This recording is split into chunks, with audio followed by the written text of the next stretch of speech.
Okay, നമുക്ക് energy ഫ്ലോയെ കുറിച്ച് പഠിക്കാം. So we study about a next topic called energy flow.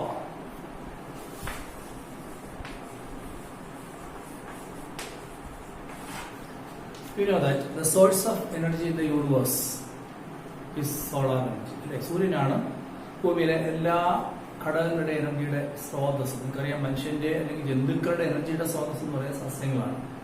സസ്യങ്ങൾ ഫോട്ടോസിന്തസിസ് വഴി ഉണ്ടാക്കിയ ഫുഡിനെ കഴിച്ചാണ് സസ്യഭുക്കും മാംസഭുക്കും. സസ്യഭുക്ക് നേരിട്ടും മാംസഭുക്കുകൾ കാർണിവോറസ് അനിമൽസ് ഇൻഡയറക്റ്റ് ആയിട്ടും സസ്യങ്ങളെ തന്നെയാണ് ആശ്രയം. അവർ ചിന്തിച്ചാൽ ഭൂമിയിലെ എല്ലാ ജീവജാലങ്ങളുടെയും എനർജിയുടെ പ്രാഥമിക സ്രോതസ്സും സൂര്യനാണ്. സൂര്യൻ എനർജി എടുത്താണ് ഫോട്ടോസിന്തസിസ് ചെയ്യുക. ബാക്ടീരിയകൾ പോലും അല്ലെ, എയറോബിക് ബാക്ടീരിയകളാണെങ്കിൽ എനറോബിക് ബാക്ടീരിയകളാണെങ്കിൽ ഡയറക്റ്റ് ആയിട്ടോ ഇൻഡയറക്റ്റ് ആയിട്ടോ സൂര്യൻ തന്നെയാണ് ആശ്രയം. So sun is a source of energy in the biosphere except ചിലയിടത്ത്. അങ്ങനെയാണ്. അതായത് കടലിന്റെ അടിയിലൊക്കെ ചില ഉഷ്ണ ജലപ്രവാഹങ്ങളുണ്ട്. ഈ ഉഷ്ണജല പ്രവാഹത്തിന്റെ ചൂട് എന്ന് പറയുന്നത് എന്താണ്?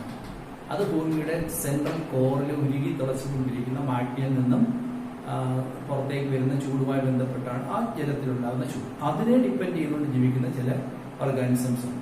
So except in deep see hydrothermal ecosystem, കടലിന്റെ അടിയിലുള്ള ഈ ചൂടുള്ള ഇക്കോസിസ്റ്റം എന്ന് പറയുന്നത് ചൂടുള്ള പ്രദേശത്ത് ആ ഒരു ജീവജാലങ്ങളുടെ സമുച്ചയം മറ്റൊരു ഇക്കോസിസ്റ്റമായിട്ടാണ് കണക്കാക്കുക. So except in the deep sea hydrothermal ecosystem, all source of energy sun. ഈ ഇക്കോസിസ്റ്റത്തിലാണ് അത് ഭൂമിയുടെ ഉള്ളിൽ നിന്ന് വരുന്ന ചൂടാണ്. അതാണ് വ്യത്യാസം. ഇനി സോളാർ ലൈറ്റിൽ നിന്നാണ് എനർജി എടുക്കുന്നതൊക്കെ പറഞ്ഞെങ്കിലും സോളാർ ലൈറ്റിന്റെ എല്ലാ ഭാഗവും ഫോട്ടോസിന്തസിന് ആവശ്യമില്ല. നമ്മൾ പഠിച്ചിട്ടുണ്ട് ഫസ്റ്റ് ഇയറിൽ ഫോട്ടോസ് പഠിച്ചപ്പോൾ ബ്ലൂവും റെഡുമാണ് ഫോട്ടോസിന്തസിന് ഏറ്റവും കൂടുതലായിട്ട് പ്രയോജനം ചെയ്യുന്ന നിറങ്ങൾ. ഫോട്ടോസിന്തസ് ഒട്ടും വേണ്ടെന്ന് പറയാതെന്ന് വെച്ചാൽ ഗ്രീനാണ്. ഗ്രീൻ എന്ന് പറയുമ്പോഴത്തേക്കും ക്ലോറോഫിൽ എടുക്കുന്നില്ലെന്നേ ഉള്ളൂ. പക്ഷെ ഗ്രീനെ വലിച്ചെടുക്കുന്ന വിപ്പൻ ചെടി തന്നെ ഉണ്ടതാണ് സാന്തോഫിലും കരോട്ടീനും ഒക്കെയാണ്. എന്നാൽ പൊതുവെ ഗ്രീൻ വേണ്ട എന്ന് നമുക്ക് പറയാൻ കഴിയും. ഫോട്ടോസിന്തസിന് ആവശ്യമുള്ള പ്രകാശത്തിലെ ഒരു പ്രത്യേക റേഡിയേഷൻ തന്നെ വിളിക്കുന്നവരാണ് PAR. എക്സ്പാൻഷൻ പരീക്ഷയ്ക്ക് ചോദിക്കുന്നതാണ് ഫോട്ടോസിന്തറ്റിക്കലി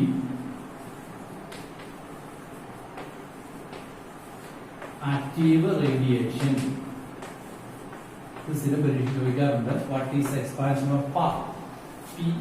ഫോട്ടോസിന്തറ്റിക്കലി ആക്റ്റീവ് റേഡിയേഷൻ. ഇത് സൂര്യപ്രകാശത്തിന്റെ 50% താഴെയുള്ളൂ. സൂര്യപ്രകാശത്തിൽ വീഴുന്ന ലൈറ്റിന്റെ 50% താഴെ മാത്രമേ ഉള്ളൂ PAR എന്ന് പറയുന്ന റേഡിയേഷൻ. സോളാർ ലൈറ്റിന്റെ 50% താഴെ ഉള്ളൂ ഈ PAR.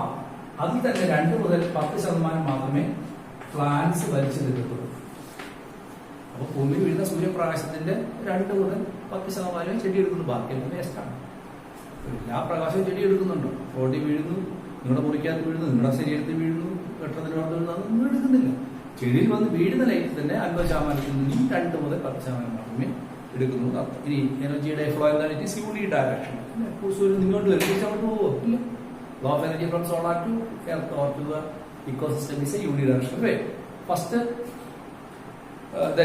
ഇത് ചെടി എടുത്താൽ എന്ത് ചെയ്യും സംഭവിക്കും? നമുക്ക് അതിനെപ്പറ്റി ചിന്തിക്കും. ഇതൊക്കെ പഠിച്ചോണേ. ചെടിയിലേക്ക് വരുമ്പോൾ അല്ലെങ്കിൽ solar plants producers from consumers. Consumers പോകുന്നു. അത് പ്രൈമറി കൺസ്യൂമർ, ഞാൻ നേരത്തെ വായിച്ചതാണ്. സെക്കൻഡറി കൺസ്യൂമർ,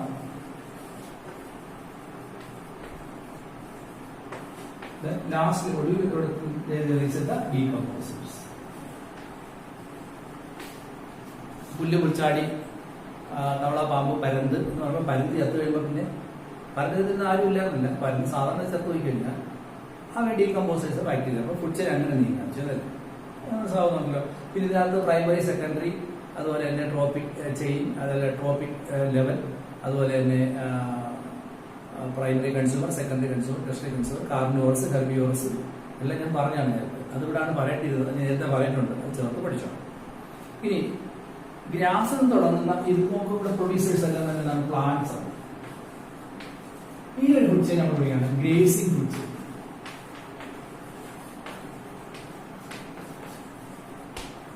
അഥവാ GFC. What is GFC? It's a food chain starting from plants. Plants നിന്നാണ് എല്ലാ ഫുഡ് ചെയിൻ തുടങ്ങുന്നത്. ശരി, പ്ലാന്റിൽ സ്റ്റാർട്ട് ചെയ്ത് നമുക്ക് ഗ്രേസിംഗ് ഫുഡ് ചെയിൻ എന്ന് വിളിക്കാം അല്ലേ? എന്നാൽ അങ്ങനെ അല്ലാത്ത കുറിച്ച് ഭൂമിയിലുണ്ട്. അത് ചെടിയുടെ എല്ലാം ഇലകളെല്ലാം മണ്ണിൽ വീണ് കിടക്കും, ചത്തു അല്ലേ. അതിനെ തിന്നു തുടങ്ങുന്ന കുറെ ഫുഡ് ചെയിൻസ്. ചെടിയുടെ ഇല നല്ല ജന്തുക്കൾ ചത്തു തുടങ്ങാൻ അതിനെ തിന്നു തുടങ്ങുന്ന ഫുഡ് ചെയിനുള്ള ഉറുമ്പുകൾ, കാക്കകൾ, കഴുകന്മാർ ഇവയൊക്കെ ചത്ത് തന്നെയാണ് തിന്നുന്നത് അല്ലേ. ചത്തതിനെ തിന്നുന്ന ആ ഒരു ഫുഡ് ചെയിൻ, അതായത് ഡിട്രൈറ്റിസ് എന്ന് തുടങ്ങുന്നത് ചത്ത് കിടക്കുന്ന ജന്തുക്കളിൽ നിന്ന് തുടങ്ങുന്ന ഫുഡ് ചെയിൻ. ചത്ത് കിടക്കുന്ന നമ്മൾ ഡിട്രൈറ്റിസ് എന്ന് വിളിക്കുമല്ലോ, അങ്ങനെയുള്ളതിനെ വിളിക്കാറുണ്ടാണ് DFC അഥവാ ഡിട്രൈറ്റിസ് ഫുഡ് ചെയിൻ. DFC എന്ന് പറയുന്നത് DFC is a food chain starting on plants. പുല്ല് പൊടിച്ചാടുക. Then what is DFC? It is detritus food chain. What is detritus? What is detritus? It's a freshly decomposed plant parts and animal parts, and along with the fecal matters. Freshly decomposed plant part or animal part along with the fecal, അതായത് വിസർജനം, is called detritus. അവിടെ തുടർന്ന് food chain ഉണ്ട്. അതാണ് കാക്കകൾ ചത്തനെ തിന്നും, പാറ്റകൾ ചത്തനെ തിന്നും, അതുപോലെ തന്നെ കഴുകന്മാർ ചത്തനെ തിന്നും, ബാക്ടീരിയകൾ ചത്തനെ തിന്നും. അങ്ങനെയൊക്കെ പോകുമ്പോഴത്തേക്ക് നമുക്ക് അതിനെ വിളിക്കാം DFC ഡിട്രൈറ്റിസ് ഫുഡ് ചെയിൻ അല്ലെ. റെഡ് മാറ്റേഴ്സ് തുടങ്ങുന്ന ഫുഡ് ചെയിൻ വിളിക്കുന്ന പേരാണ് ഡിട്രൈറ്റിസ് ഫുഡ് ചെയിൻ. ഇതിൽ ബാക്ടീരിയ ഫംഗസും ഒക്കെ ഉണ്ടല്ലോ. ഇവയെ നമ്മൾ വിളിക്കുന്നത് സാപ്രോട്രോപ്സ്. സ്വന്തമായി ഫുഡ് നിർമ്മിച്ചാൽ ഓട്ടോട്രോപ്പ്, മറ്റുള്ള ആശ്രയിച്ചാൽ ഹെട്രോട്രോപ്പ്. എന്നാൽ ചത്തോടുന്നതിന് തിന്നുവാണെങ്കിൽ സാപ്രോട്രോപ്സ് പഠിച്ചോ. സാപ്രോട്രോപ്സ് PROPHS സാപ്രോട്രോപ്സ്. ഓട്ടോട്രോപ്പുകൾ ഹെട്രോട്രോപ്പുകൾ പഠിച്ച പോലെയാണ് സാപ്രോട്രോപ്പ് പഠിച്ചു. അവർക്ക് ഒന്ന് വാങ്ങുന്നത് പറയരുത്. Organism that is eating dead or decomposed parts, ചത്ത് കിടന്നിട്ടുണ്ട് അല്ലേ, അതിനാണ് സാപ്രോട്രോപ്സ്. പിന്നെ ഇതിന്റെ അക്വാട്ടിക് ഇക്കോസിസ്റ്റം അത് നോക്കാം. ജലാശയം എന്ന ഇക്കോസിസ്റ്റത്തിൽ ഏറ്റവും മേജറായിട്ട് കാണപ്പെടുന്നത് ഇതിൽ രണ്ടിലേതെന്ന് വെച്ച് കഴിഞ്ഞാൽ അത് GFC ആണ്. ജലാശയത്തിൽ സസ്യബുക്കുകളാണ് ഏറ്റവും കൂടുതൽ. സസ്യങ്ങളിൽ നിന്ന് വലുതാവും, അവയ്ക്ക് കൂടി പോകുന്ന നമുക്ക് ചിന്തിക്കാം. GFC is a major food chain in aquatic food chain. അവിടുത്തെ പ്രൊഡ്യൂസേഴ്സ് എല്ലാം പ്ലാന്റ്സ് ആണ്, അവിടെ നമുക്ക് പോകാൻ ചെയ്യുന്നത്. But in terrestrial ecosystem DFC is the major detritus food chain ആണ് ഏറ്റവും കൂടുതൽ. പശു പുല്ല് തിന്നുന്നു, അയ്യോ അതല്ലേ അല്ല, അതിനേക്കാൾ ചത്തരുന്ന് ജീവിക്കുന്നവയാണ് ഏറ്റവും കൂടുതലാണ്. സസ്യങ്ങളെല്ലാം ഒട്ടുമിക്ക പാർട്സ് താഴെ വീഴുകയും അവ അടിയിൽ തരുമ്പോൾ അതുപോലെ ജന്തുക്കൾ ചത്തു വീഴുമ്പോൾ അവയെ തിന്നു ജീവിക്കുന്ന ജന്തുക്കളാണ് കരയിൽ കൂടുതലെന്നാണ് ശാസ്ത്രീയമായി കണക്കാക്കുന്നത്. അതുകൊണ്ട് in terrestrial ecosystem DFC is majority. In aquatic ecosystem GFC, അതായത് ഗ്രേസിംഗ് ഫുഡ് ചെയിൻ. ഗ്രേസിംഗ് വെച്ചാൽ ഗ്രേസിംഗ് മേയുക, സസ്യങ്ങളെ തന്നെയാണ് നടക്കുക ഗ്രേസിംഗ് ഫുഡ് ചെയിൻ. അപ്പൊ മേയുക എന്നാണ്. അപ്പൊ grazing food chain is in aquatic food chain, whereas in terrestrial ecosystem DFC is a major. ഇനി ഈ കോക്രോച്ചും കാക്കയും ഞാൻ നേരത്തെ പറഞ്ഞു. ആക്ച്വലി അവർ ശരിക്കും പറഞ്ഞു കഴിഞ്ഞാൽ അവർ DFC മാത്രമല്ല, അവർ GFC തന്നെയാണ്. അപ്പൊ ഒമ്നിവോറസ് ആണ്. ചത്തയിൽ നിന്നും ജീവിച്ചതിൽ നിന്നും സസ്യങ്ങളിൽ നിന്നും ജന്തുക്കളെല്ലാം തിന്നും. സോ നമുക്ക് എന്ത് വിളിക്കാം, അവയാണ് ശരിക്കും പറഞ്ഞാൽ ഈ DFCയെയും GFCയും കണക്ട് ചെയ്യുന്നത്. Crow and cockroach are two organisms which is connecting between DFC and GFC. Detritus food ചെയിനും അതുപോലെ ഗ്രേസി ഫുഡ് ചെയിനും കണക്ട് ചെയ്യുന്ന ജന്തുക്കളാണ് ആര്, കോക്രോച്ചും ക്രോയും. അത് ഓർക്കാൻ വേണ്ടി ചോദിച്ചിട്ടുണ്ട്. ഇനി based on source of food organisms occupy a specific place in the food chain called trophic level. നേരത്തെ പറഞ്ഞു based on the food nature അല്ലെങ്കിൽ based on the source of food organism occupy a specific place in the food chain അല്ലെ. ഭക്ഷണം ഉണ്ടാക്കുന്ന രീതി, ഭക്ഷണം സമ്പാദിക്കുന്ന രീതി അനുസരിച്ച് ജന്തുക്കൾ പ്രത്യേക സ്ഥലത്ത് നിൽക്കും അല്ലെ. എവിടെ നിൽക്കും പുൽച്ചാടി, രണ്ടാമത്തെ തലത്തിൽ നിൽക്കും. എവിടെ നിൽക്കും തവള, മൂന്നാമത്തെ തലത്തിൽ നിൽക്കും. എവിടെ നിൽക്കും സസ്യങ്ങൾ, ഒന്നാമത്തെ തലത്തിൽ നിൽക്കത്തുള്ളൂ അല്ലെ. അപ്പോൾ അത് ആ ലെവലിനെ വിളിക്കുന്ന പേരാണ് tropic level. TROPIC tropic level. ഞാൻ കഴിഞ്ഞ ദിവസം നേരത്തെ പറഞ്ഞ കഴിഞ്ഞ മുമ്പ് പറഞ്ഞത് ട്രോപ്പിക് ലെവൽ.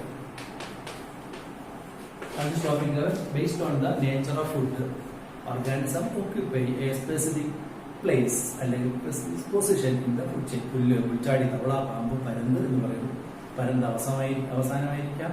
എന്നാൽ സസ്യങ്ങൾ എപ്പോഴും ആദ്യമായിരിക്കും. പുൽച്ചാടി എപ്പോഴും രണ്ടാമതായിരിക്കും, തവള എപ്പോഴും മൂന്നാമതേ ആവത്തുള്ളൂ അല്ലെ. ഒരിക്കലും തവള രണ്ടാമത് ശരിയല്ലേ. ഇനി at each level energy decreases as a part is lost as heat. ഞാൻ നേരത്തെ പറഞ്ഞു ട്രോപ്പിക് ലെവലിന്റെ ഓരോ ഘട്ടം കഴിയുമ്പോഴും എനർജി കുറച്ച് നഷ്ടപ്പെട്ടുകൊണ്ടേയിരിക്കും in the form of heat.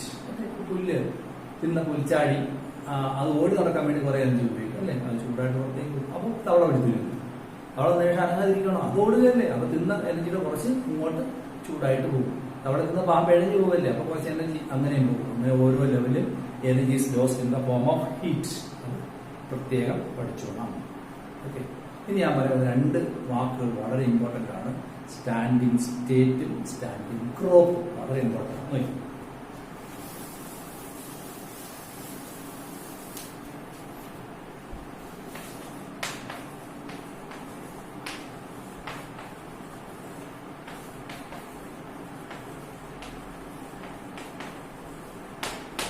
ഇത് രണ്ട് പുസ്തകത്തിൽ രണ്ടെണ്ണത്തായിട്ടാണ് കിടക്കുന്നത്. പക്ഷെ രണ്ട് സാമ്യമുള്ള രണ്ട് വാക്കുകളാണ് ഞാൻ അടുപ്പിച്ചെന്ന് പറയുക. Standing state, standing crop. എന്താണ് സ്റ്റാൻഡിങ് ക്രോപ്പ് എന്ന് പറയുന്നത്? ഒരു പുൽച്ചെടുത്ത് നോക്കുന്നു, പുൽച്ചാടി അല്ലെങ്കിൽ തവള അല്ലെങ്കിൽ പുല്ല്. അപ്പോൾ ഒരു പ്രത്യേക പ്രദേശത്ത് ഒരു നിശ്ചിത എമൗണ്ട് ഓഫ് ബയോമാസ് അവിടെ കാണും അല്ലെ? ഒരു വയൽ നിങ്ങൾ പോയപ്പോൾ രണ്ട് വയൽ നിറച്ച് വയൽ, ഇവിടെ ഇടയ്ക്കിടയ്ക്ക് പക്ഷെ നിറച്ച് നെല്ല് നിൽക്കുകയാണ്. ഇവിടെ ഇടയ്ക്കിടയ്ക്ക് the amount of biomass present at a specific area in a present time is called standing crop. Amount of biomass present in a specific area in a present time. ഈ ബയോമാസ് എങ്ങനെയായിരിക്കാം? പുല്ലിനകത്തുണ്ടാകും, പുൽച്ചാടിയിലുണ്ടാക്കും, തവളയിൽ വരും അല്ലെ? അപ്പോൾ ഫുഡ് ചെയിൻ്റെ ഓരോ ലെവലിലും ഒരു പ്രത്യേക ലെവലിൽ എത്തുമ്പോൾ ഒരു ഫുഡ് ചെയിൻ്റെ ഓരോ സ്റ്റെപ്പിലും ഓരോ ട്രോപ്പിക് ലെവലിലും ഒരു പ്രത്യേക എമൗണ്ട് ഓഫ് ബയോമാസ് ആണ്. അതിന്റെ വിളിക്കുന്ന പേരാണ് സ്റ്റാൻഡിങ് ക്രോപ്പ്. ഞാൻ പറയാം. Each level has a certain mass of living material at a time അല്ലെ? നോക്കൂ, 500 കിലോ പുല്ല്. ഇതിനെ തിന്നുന്ന ചാടിക്ക് 500 കിലോയുടെ ഭാരം വർദ്ധിക്കണോ? ഇല്ല. നിങ്ങൾ 3 കിലോ ഫുഡ് ഒരു ദിവസം രാവിലെ 2 ഫുഡ് വരെ ഉച്ചയ്ക്ക് കുറെ ഫുഡ്, വൈകുന്നേരം ഫുഡ് എല്ലാം ചെയ്ത് 3 കിലോ ഫുഡ് നിങ്ങൾ കഴിക്കുന്ന വെച്ചോളൂ. ഇവിടെ ഭാരം 3 കിലോ കൂടും? ഇല്ല, 300 ഗ്രാമേ കൂടും.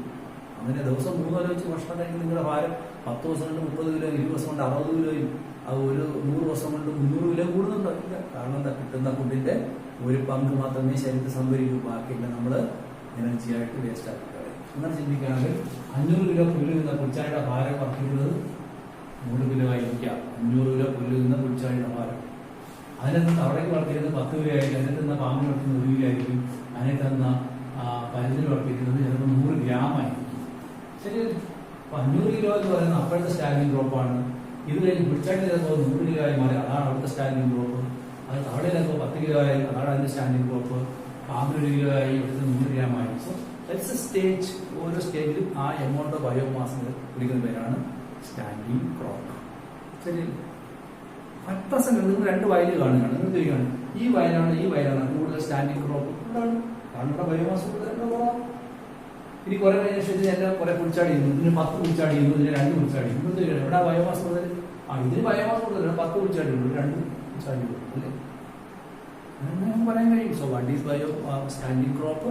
The amount of biomass has a certain mass of living material at a time എന്ന് പറയുന്നു. ഈച്ച് ലെവലിന്റെ food chain has certain mass of living material at a time is called standing crop. Level of mass എന്ന് പറയുന്നത് biomass എന്ന് പറയുന്നത്. അല്ലെങ്കിൽ standing crop can be measured as biomass of living organism. അതാണ് നിങ്ങൾ സ്റ്റാൻഡിങ് ക്രോപ്പ് എന്ന് കണ്ടുപിടിക്കും.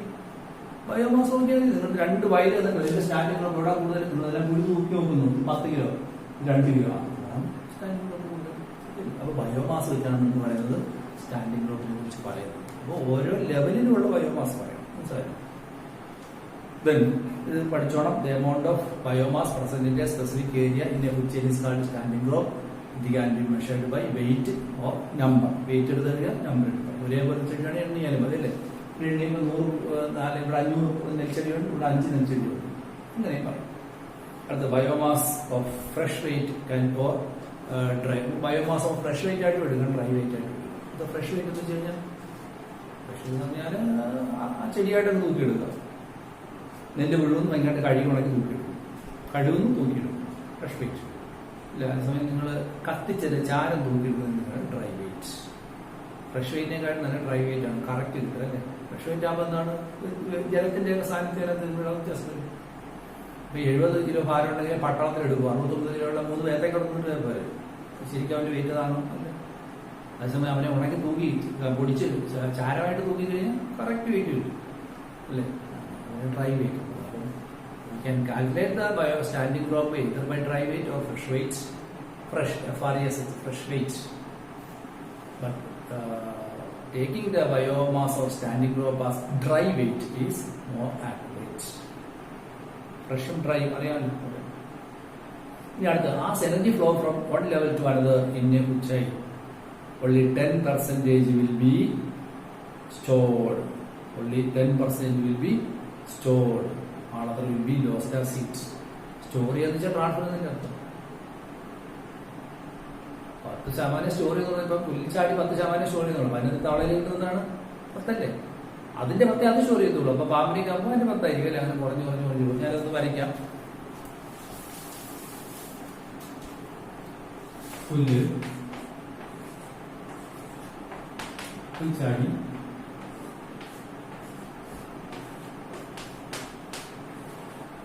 തവള, പാമ്പ്,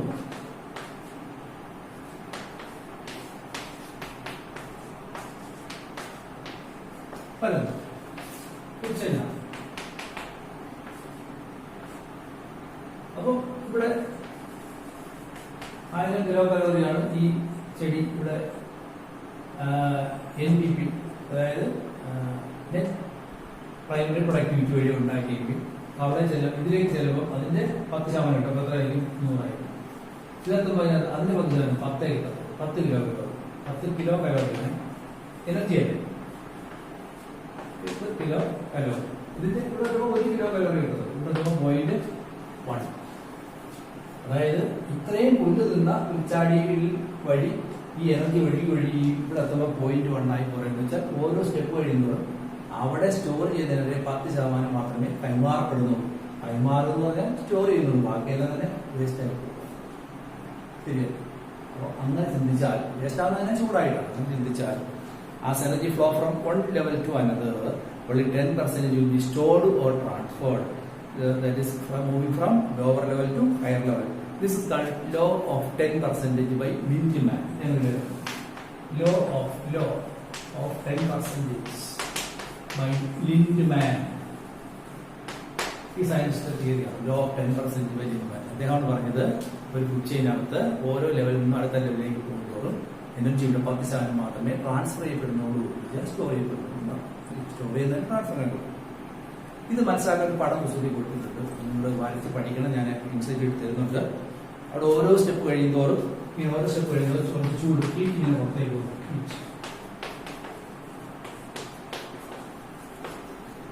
അതിങ്ങനെ സൂര്യൻ പുല്ല് പുഴുവിലേക്ക് പിന്നെ കിളിയിലേക്ക് അങ്ങനെയൊക്കെ പോയിട്ട് തിരിച്ച് ഒഴുകി മണ്ണിലേക്ക് വരുന്ന പടമാണത്. ഒക്കെ മനസ്സിലാവുന്നുണ്ട്. അത് വരച്ച് പഠിക്കണം. അവിടെ എഴുതിയേക്കുന്നില്ല, അവർ വരച്ചു വേണം.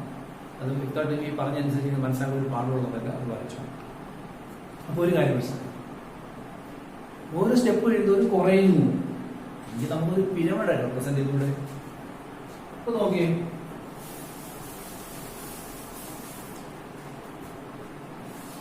നമ്മള് ഈ പുല്ല് ഇവിടെ എത്ര എഴുതും? ഇവിടെ 50 പുല്ലുണ്ടായിരുന്നു. അത് തിന്നാൻ പുൽച്ചാടിയുടെ എണ്ണം എടുത്തു കഴിഞ്ഞാൽ 50 പുല്ലൊക്കെ തിന്നാൻ ഒരു 10 പുൽച്ചാടി അല്ലേ? 10 പുൽച്ചാടി തിന്നാൻ ഒരു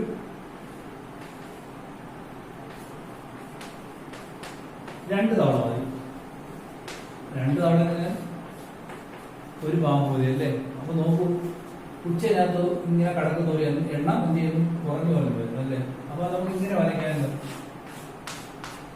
പുല്ല്, പുൽച്ചാടി, തവള, പാമ്പ് ഇങ്ങനെ വരച്ചിട്ട് അടുത്ത് കുറയുന്നു വ്യക്തമല്ലേ അല്ലേ? ഇങ്ങനെ നമുക്ക് ഒരു ഉച്ചയിൽ പരിശോധിച്ചാൽ എനർജി കുറയുകയാണെങ്കിൽ അല്ലേ? ഭാരവും കുറയും. നമുക്ക് 50 കിലോ പുല്ലുണ്ടെങ്കിൽ ഇതിന് ഭാഗത്തേക്ക് 5 കിലോ ഭാരമായിരിക്കും. ഇതിന് പുറത്തേക്ക് 1 കിലോ ഭാരമായിരിക്കും. അങ്ങനെയാണെങ്കിൽ 0.5 കിലോ ഭാരമായിരിക്കും പുറത്തേക്ക്. ഞാൻ പറഞ്ഞത് കിട്ടുന്ന ഫുഡിന്റെ കഴിക്കുന്ന ഫുഡിന്റെ അതേപോലെ ശരീരം സ്റ്റോർ ചെയ്തില്ലെന്ന് പറയും. 3 കിലോ ഫുഡ് കഴിച്ചാൽ 300 ഗ്രാമേ സ്റ്റോർ ചെയ്യപ്പെട്ടു. 3 കിലോ ഫുഡ് കഴിച്ചാൽ നിങ്ങളുടെ ശരീരഭാരം 300 ഗ്രാമേ വർദ്ധിക്കും. അങ്ങനെ പോകും. 3 കിലോ കഴിച്ച് ലോഡ് ചെയ്ത് നോക്കിയാൽ 3 കിലോ കൂടും. പക്ഷേ നിങ്ങളുടെ ബോഡിയിൽ സ്റ്റോർ ചെയ്തില്ല പറയുമ്പോൾ അത് പോകും. മനസ്സിലായി? അപ്പോൾ അങ്ങനെ ചിന്തിച്ചാൽ 3 കാര്യങ്ങൾ വ്യത്യാസമാണ്. അതായത് എനർജി കുറയുന്നു, എണ്ണം കുറയുന്നു, ബയോമാസ് എന്ന് പറയുന്നത് അല്ലേ. So as we move from lower level two higher level in A food chain, it is seen that number of organism, energy, amount of energy and also amount of biomass seem to be decreasing. It can be represented as a pyramid. It is called ecological pyramids. What are ecological pyramids?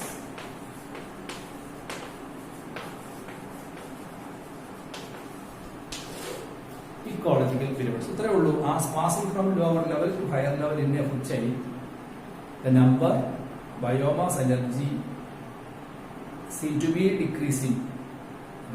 As passing from the lower level to higher level in a food chain, number, biomass and energy amount seem decreasing. It can be represented as a pyramid called ecological pyramid. ഇവിടെ പരവധി മതി. Food chain ഒരു ഭാഗത്തു നിന്ന് മറ്റു ഭാഗത്ത് അല്ലെങ്കിൽ ഒരു food ചെയിനിൽ താഴെ നിന്ന് മുകളിലേക്ക് പോകുന്നതോറും ജീവജാലങ്ങളുടെ എണ്ണം, ജീവജാലങ്ങളുടെ ബയോമാസ് അഥവാ ജൈവപിണ്ഡം, ജീവജാലങ്ങളുടെ എനർജിയുടെ അളവ്, സ്റ്റോർ ചെയ്യപ്പെടുന്ന എനർജിയുടെ അളവ് എന്നിവ കുറഞ്ഞു വരുന്നതായി കാണാം. ഇതിനൊരു പിരമിഡ് രൂപത്തിൽ റെപ്രസെന്റ് ചെയ്യുന്നവരാണ് ബയോളജിക്കൽ പിരമിഡ്സ്. ശരിയല്ലേ? മൂന്ന് തരം പിരമിഡ് ഉണ്ട്. അതാണ് pyramid of number, pyramid of energy, pyramid of biomass. ഇതാണ് പഠിക്കുന്നത്. Pyramid of number, pyramid of energy and pyramid of biomass. നോക്കാം നമുക്ക് ആദ്യം. ഈ ഫുഡ് വെബ് നിങ്ങൾക്ക് അറിയാമല്ലോ, ഫുഡ് വെബ്. അതൊന്ന് പറഞ്ഞു ചിലപ്പോൾ ചോദിച്ചില്ലാത്ത food web. A group of interconnected food chain is called food web. I will not tell you, man. A group of interconnected food chain is called food web. Interconnected food chain is called food web. എന്താണ് just പറയാം. പുല്ല്, പുൽച്ചാടി, ഞാൻ മലയാളത്തിൽ എഴുതാണ്, മുയൽ, ആട്, ഇതൊക്കെ തിന്നാൻ. പുൽച്ചാടിയെ തവള തിന്നാം, പാമ്പ്, മുയലിനെ പാമ്പ് പിടിച്ചില്ല, ആടിനെ വേണമെങ്കിൽ പാമ്പ് പിടിച്ചില്ല. ശരിയോ? ഇനി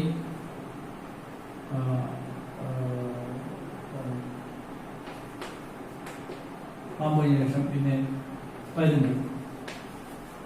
ഈ മുയലിനെ വേണമെങ്കിൽ പരുന്നത്, ഈ ആടിനെ കുട്ടിയായിരിക്കും പരുന്നെടുത്തില്ല, പുൽച്ചാടി വേണമെങ്കിൽ പാമ്പെടുത്തില്ല. പരസ്പരം ഇന്റർകണക്ട് ചെയ്തിട്ടേ അല്ലേ? അങ്ങനെ പരസ്പരം കണക്ട് ചെയ്യപ്പെടുന്ന ഒരു കൂട്ടം ഫുഡ് ചെയിനെ വിളിക്കുന്നവരാണ് food web.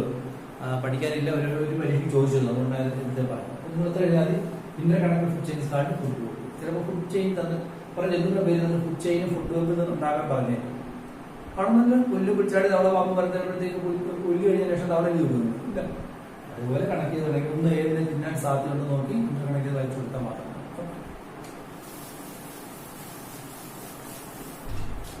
So let's think about the pyramid of number.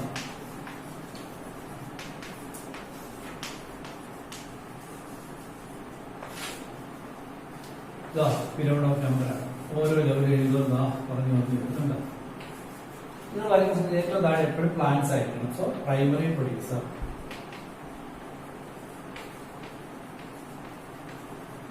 എപ്പോഴും താഴെ പ്ലാന്റ്സ് ആയിരിക്കും. അപ്പൊ എന്തായിരിക്കുന്നത്? Primary consumer, secondary consumer, tertiary consumer. അല്ലേ? പി പി ഇതൊക്കെ പുസ്തകം കൊടുത്തുള്ളൂ. P P primary producer, primary consumer, secondary consumer, tertiary consumer. ഇത് പുല്ല്, പുൽച്ചാടി, തവള, പാമ്പ്. ഇത്രയും മതി. ഇത് എണ്ണം കൊടുത്തു. അതാണ് ഭയങ്കര രസകരമായ കാര്യം. നോക്കി,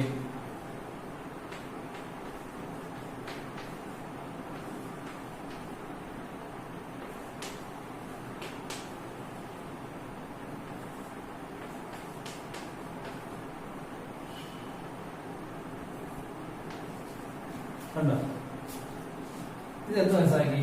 ഒരു പ്രദേശത്ത് 5,84,02,000 സസ്യങ്ങൾ ഉണ്ടെങ്കിൽ മാത്രമേ അവിടെ 7,80,000 സസ്യഭുക്കുകൾ ജീവിക്കാൻ പറ്റൂ.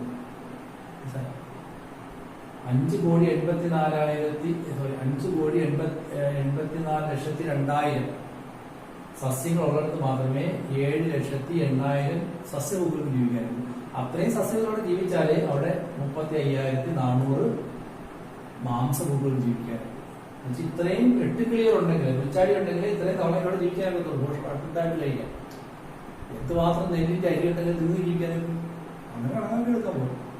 അവസാനം ഈ ഒരു 3 പാമ്പിൽ ജീവിക്കണമെങ്കിൽ ഇത്രയും ചുരുക്കത്തിൽ 3 പാമ്പിൽ ഒരു പുൽമേട്ടിൽ ജീവിക്കണമെങ്കിൽ അവിടെ ഇത്രയും കുഞ്ഞുകൾ ആദ്യം ഉണ്ടായിരിക്കണം എന്നർത്ഥം.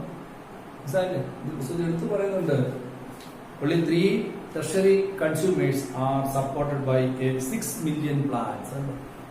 സസ്യങ്ങളുടെ എണ്ണത്തിന്റെ ആവശ്യമുണ്ട്. അപ്പൊ നിങ്ങളെ ജീവിക്കാൻ എന്തുമാത്രം സസ്യങ്ങൾ ഭൂമിയിൽ ഉണ്ടായിട്ടാണ് നിങ്ങൾ ജീവിക്കണമെങ്കിൽ ഒരു 3 പാമ്പിൽ ജീവിക്കണമെങ്കിൽ അവിടെ 6 million plants ഉണ്ടായിരിക്കണം. ഇതാണ് പറയുന്നത്. It is called a pyramid of number. It is പക്ഷേ ഇത് മുകളിലേക്ക് it is called upright. ഇത് upright മുകളിലേക്കല്ലേ ഒരു ഇൻവേർട്ടർ പിരമിഡ് ഉണ്ട്. ഇൻവേർട്ടർ തല കുത്തിയിരിക്കുക. ഇത് പരീക്ഷയ്ക്ക് പോയി ഒരു ഇൻവേർട്ടർ പിരമിഡ് പറയാം. ഇതാണ് സ്ഥലം വരും ഇൻവേർട്ടർ പിരമിഡ്. അതായത് വരയ്ക്കുമ്പോൾ താഴ്ത്തിരിക്കണം. ഞാൻ പറഞ്ഞു എപ്പോൾ വരയ്ക്കുമ്പോൾ താഴെ എന്തായിരിക്കണം? സസ്യങ്ങളായിരിക്കണം പറഞ്ഞല്ലേ.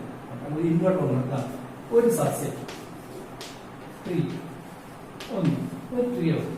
പക്ഷെ അതിനകത്ത് 10 കിളികൾ വരും. നോക്കി 10 കിളികൾ. ഓരോ കിളിയെടുക്കകത്ത് ഒരു 10 ചെള്ളുണ്ടെന്ന് വെച്ചോളൂ. അങ്ങനത്തെ എത്ര ചെള്ളുണ്ട്? 100. എണ്ണം 100. കണ്ടോ? ടിക്ക് എന്ന് വെച്ച് കഴിഞ്ഞാൽ ചെള്ളു. ഇത് ബേർഡ്സ്.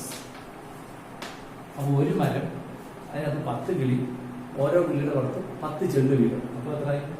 100. അങ്ങനെ വരയ്ക്കുമ്പോൾ നമ്മൾ തേങ്ങ താഴെ സസ്യമായിരിക്കണം. തൊട്ട് മുകളിൽ സസ്യമുക്കായിരിക്കണം. അതിന്റെ മുകളിൽ അതിന് നിന്നായിരിക്കണം. അങ്ങനെ ഇങ്ങനെ വരയ്ക്കാനുള്ളൂ. പിരമിഡ് ഓഫ് നമ്പർ ഇൻവേർട്ടഡ് അല്ലേ? ഇത് ഇൻവേർട്ടഡ് പിരമിഡ് ഓഫ് നമ്പർ ആണ്. ഇത് പരീക്ഷ സ്ഥിരം ചോദിക്കുന്നതാണ്.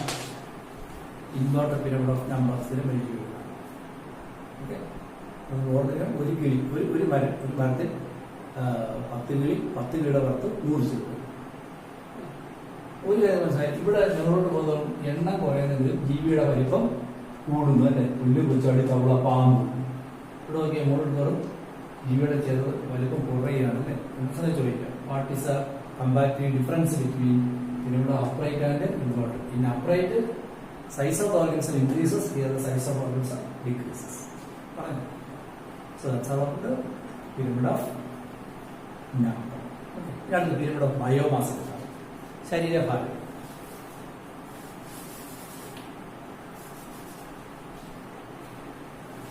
ബയോമാസ് അതും അപ്രൈറ്റ് ആണ്. കാലത്ത് അപ്രൈറ്റ്, അതായത് ഭാരം കുറയുന്നതാണ്. അപ്പൊ നമുക്ക് നോക്കി അതിന്റെ ഭാരം നോക്കി ഇവിടെ കിലോ കണക്കിന് ഭാരമാണ് എടുക്കുന്നത്. നോക്കൂ, 809 കിലോ. 809 കിലോ സസ്യങ്ങളുണ്ടെങ്കിൽ 37 കിലോ പുൽച്ചാടി അല്ലെങ്കിൽ പ്രൈമറി കൺസ്യൂമർ ജീവിക്കാൻ പറ്റുള്ളൂ. അതിനെ വർത്തിക്കുന്ന ഭാരമാണ് 11 കിലോയാണ്. അതായത് 809 കിലോ പുല്ലിനെ തിരുന്ന ജന്തുവിന്റെ ശരീരഭാരം 37 കിലോ മാത്രമേ വർത്തിക്കൂ. ആ ജന്തുക്കളെ വേറെ തിന്നുന്നത് അതിന്റെ ഭാരം വർത്തിക്കുന്നത് 11 കിലോ എന്ന് വെച്ചാൽ ഇതിനെ തിന്നത് കൊണ്ട് വർത്തിക്കുന്നു. ഞാനിപ്പം എനിക്ക് ഭാരം ഉണ്ട് 100 കിലോ ഉണ്ടെന്ന് വെച്ചോളൂ. ഞാൻ 3 കിലോ ഫുഡ് കഴിച്ചപ്പോൾ എന്റെ ഭാരം 100 കിലോ 300 ഗ്രാമായി. എന്നുവെച്ചാൽ 3 കിലോ ഫുഡ് കഴിച്ചത് കൊണ്ട് 300 ഗ്രാം വർദ്ധിച്ചു. അങ്ങനെ ചിന്തിച്ചാൽ ഇത്രയും തിന്നതുകൊണ്ട് ഇതിന് 37 കിലോ വർദ്ധിച്ചു. അതിനെ തിന്നതുകൊണ്ട് ഇതിന്റെ ഭാരം 11 കിലോ വർദ്ധിച്ചു. അതിനെ തിന്നാൽ അടുത്ത ലെവലിൽ വർദ്ധിക്കുന്നത് 1.5 കിലോയാണ്. എന്നുവെച്ചാൽ 1.5 കിലോ ഭാരം ഒരു പാമ്പിന് വർദ്ധിക്കണമെങ്കിൽ അവിടെ ഉണ്ടാകേണ്ട ഭാരം 809 കിലോ ഫുഡാണ്. നിങ്ങൾക്ക് 2 കിലോ ഒക്കെ വർദ്ധിക്കുമ്പോൾ എന്തുമാത്രം സസ്യങ്ങളാണ് നമുക്ക് ഇല്ലാതെ. ഇതാണ് എന്ത്? Pyramid of biomass upright. Pyramid of biomass inverted ഉണ്ട്. അത് വളരെ ദൂരമായിട്ട് ചിന്തിച്ചാൽ മനസ്സിലാവും. പിരമിഡ് ഓഫ് ബയോമാസ് ഇൻവേർട്ടഡ് അത് എല്ലായിടത്തൊന്നുമില്ല. കടലിലുള്ളതാണ്. അത് നമ്മൾ അപ്പോഴും പോയി നോക്കുമ്പോൾ കാണുന്നൊരു കാര്യമാണ്. അത് ഞാൻ വേറെ ഇത് മനസ്സിലാകുന്ന എക്സാം വേറെ പറഞ്ഞില്ല. അതായത് നിങ്ങളുടെ വീട്ടിൽ മുറ്റത്ത് കുറെ പുല്ല് നിൽപ്പുണ്ട്. വീട്ടിലെ മുറ്റത്ത് ഒരു കുറെ പുല്ലൊക്കെ നിൽപ്പുണ്ട്. ആ പുല്ലിന്റെ ഭാരം എല്ലാം 10 കിലോ ഭാരം. 10 കിലോ പുല്ല് നിങ്ങളുടെ വീട്ടിലെ മുറ്റത്ത് ചെറിയ കിട്ടും. പെട്ടെന്ന് ഒരാൾ ഒരു 3 മുയലിനെ കൊണ്ടുവന്ന് അവിടെ വിട്ടു. മുയലിന്റെ ഭാരം എല്ലാം അവിടെ 50 കിലോ. 5 മുയലിനെ കൊണ്ടുപോയി. 5 മുയലല്ലാണ്ട് 25 കിലോ വെച്ചു. 5 കിലോ കൂടുതലാണെങ്കിൽ 25 കിലോ ഭാരമുള്ള മുയലിനെ അവിടെ കൊണ്ടുവരും. മുയൽ പുല്ലില്ല പറയും അല്ലേ? ഞാൻ അപ്പോഴും ഒന്ന് നോക്കാം എന്തോ കാണുന്നത്. 10 കിലോ പുല്ല്, 25 കിലോ ഭാരമുള്ള മുയൽ. ശരിയല്ലേ? ആണോ? ഞാൻ വന്ന് നോക്കുമ്പോൾ കാണുന്നത് 10 കിലോ പുല്ല് അവിടെ ഉണ്ട്, 25 കിലോ ഭാരമുള്ള മുയലവിടെ ഇരിക്കുന്നു. 10 കിലോ പുല്ല് 25 കിലോ ഭാരമുള്ള മുയലിനെ ജീവിക്കാൻ വേണ്ടി സഹായിക്കുന്നു അല്ലെങ്കിൽ സപ്പോർട്ട് ചെയ്യുന്നു. ഞാൻ എങ്ങനെ ആയിരിക്കും? 10 കിലോ 25 കിലോ. അപ്പൊ പിന്നെ ഇവിടെ ബയോമാസ് ഇൻവേർട്ടഡ് അല്ലേ? ഇങ്ങനെ തത്വത്തിൽ മനസ്സിലാക്കിയാല് അതായത് കടലിൽ കുറച്ച് phytoplankton will support the growth of more zooplanktons, അല്ലെങ്കിൽ less amount of biomass of phytoplankton will support the growth of more amount of biomass of zooplanktons. അതാണ് ഞാൻ വായിക്കുന്നത്. ഇത്രയേ ഉള്ളൂ ഫൈറ്റോ പ്ലാങ്ടൺ എന്ന് വെച്ചാൽ സസ്യങ്ങൾ, സൂക്ഷ്മ സസ്യങ്ങൾ. അതിനെ തിന്നുകൊണ്ടാണ് ജീവിക്കുന്നത് സൂപ്ലാങ്ടൺസ്. ഇത്രയാണ്. എന്തായി ഇതിപ്പോ ഇപ്പൊ ജീവിക്കുന്നത്? ഇത് ചിലപ്പോൾ ഇന്നലെ വേറെ നിന്നിട്ടായിരിക്കും വന്നത്. അതൊന്നും ഇപ്പൊ നിന്ന് നോക്കുമ്പോൾ ഇതാ കാണുന്നത്. അല്ലെങ്കിൽ കുറച്ച് സൂപ്ലാങ്ടൺസ്, കൂടുതൽ മത്സ്യങ്ങൾ, ഫിഷസ്. അതിനെ തിന്നാൻ അതിനേക്കാളും വലിയ മത്സ്യങ്ങൾ, ലാർജ് ഫിഷസ്. ഈ ചാകര എന്ന് പറയുന്ന സ്ഥലത്ത് കടലിൽ ജൈവവസ്തുക്കൾ അടിക്കുന്ന നല്ല വളക്കൂറുള്ള കാരണം കുറച്ച് കൂടുതലായിട്ട് സൂപ്ലാങ്ടൺസ് ഉണ്ടാകും. അപ്പൊ അതിനെ തിന്നാൻ വേണ്ടി ഒരുപാട് കൊച്ചു മത്സ്യങ്ങൾ വരും. അതിനെ തിന്നാൻ വലിയ മത്സ്യങ്ങളോട് വരും. അപ്പൊ നമ്മൾ നോക്കുമ്പോൾ പറഞ്ഞത് കുറച്ച് സൂപ്ലാങ്ടൺ, അതിനെ തിന്നാൻ കുറച്ച് വലിയ മത്സ്യങ്ങൾ, ചെറിയ മത്സ്യത്തിന്റെ ഭാരം കൂടുതലാണ്. അതിന് തിന്നാൻ വലിയ മത്സ്യങ്ങൾ ഉള്ളതോ വരും. അത് തിരഞ്ഞെടുക്കുന്നത് വേണമെന്നതായിരിക്കും. പക്ഷെ നോക്കുമ്പോൾ നമ്മൾ നോക്കുന്നത് ഒരുപാട് ഭാരമുള്ള വലിയ മത്സ്യങ്ങൾ, അതിനേക്കാൾ ഭാരം കൊണ്ട് ചെറിയ മത്സ്യങ്ങൾ, അതിനേക്കാൾ ഭാരം കൊണ്ട് സൂപ്ലാങ്ടൺസ്. അപ്പൊ നമുക്ക് ഇങ്ങനെ പഠിക്കാൻ ഇത് രണ്ട് എന്തൊരു എക്സാമ്പിളാണ്. Pyramid of biomass inverted. Idea പുസ്തകം പറഞ്ഞിരിക്കുന്നത് ഞാൻ വായിച്ചു കേൾപ്പിക്കാം. അപ്പൊ നിങ്ങൾക്ക് മനസ്സിലാവും. In sea, small amount of zooplankton support the existence of large amount of fishes. അത് നമ്മൾ സ്റ്റാൻഡിംഗ് ക്രോപ്പ് വെച്ച് പറഞ്ഞാൽ small standing crop of phytoplankton support the growth of large standing crop of zooplankton. Plankton support the growth of large standing crop of zooplankton. അല്ലെങ്കിൽ small amount of zooplankton support the growth of large biomass of fishes. ഇത് നമ്മൾ പോയി നോക്കുമ്പോൾ കാണുന്നതാണ്. അതിന് മുമ്പുള്ള കഥ വേറെ. ചിലപ്പോൾ മുയിലങ്ങ് പോയിരിക്കും, പുല്ലവിടെ പോയിരിക്കും. പക്ഷെ നമ്മൾ പോയി നോക്കുമ്പോൾ കാണുന്നത് നമ്മൾ എടുക്കുന്നു. മനസ്സിലാക്കുക. ഞാൻ നേരത്തെ സ്റ്റാൻഡിംഗ് ക്രോപ്പ് പറയുന്നത് സ്റ്റാൻഡിംഗ് സ്റ്റേറ്റ് പറഞ്ഞില്ല. ഇനി പറയാം കേട്ടോ, ഞാൻ പറയാൻ വിട്ടു വരും. സോ ഇനി സ്റ്റാൻഡിംഗ് സ്റ്റേറ്റ് പിന്നെ പറയാം. ഇനി അത് കഴിഞ്ഞിട്ട് ഇനിയുള്ള കുറച്ച് യാത്രയിൽ കിടക്കാം.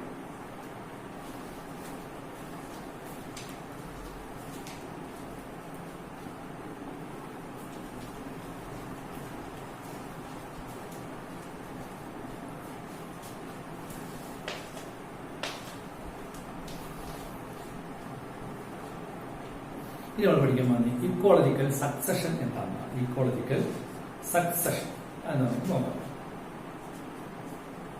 എന്താണ് സക്സഷൻ എന്ന് വെച്ച് കഴിഞ്ഞാൽ എഴുതിക്കോട്ടെ. സോറി, ഇനി ഒരു പീരീഡ് കൂടെ ഉണ്ട് കേട്ടോ. അത് പറയാം. അടുത്ത പിരമിഡ് ഓഫ് എനർജി.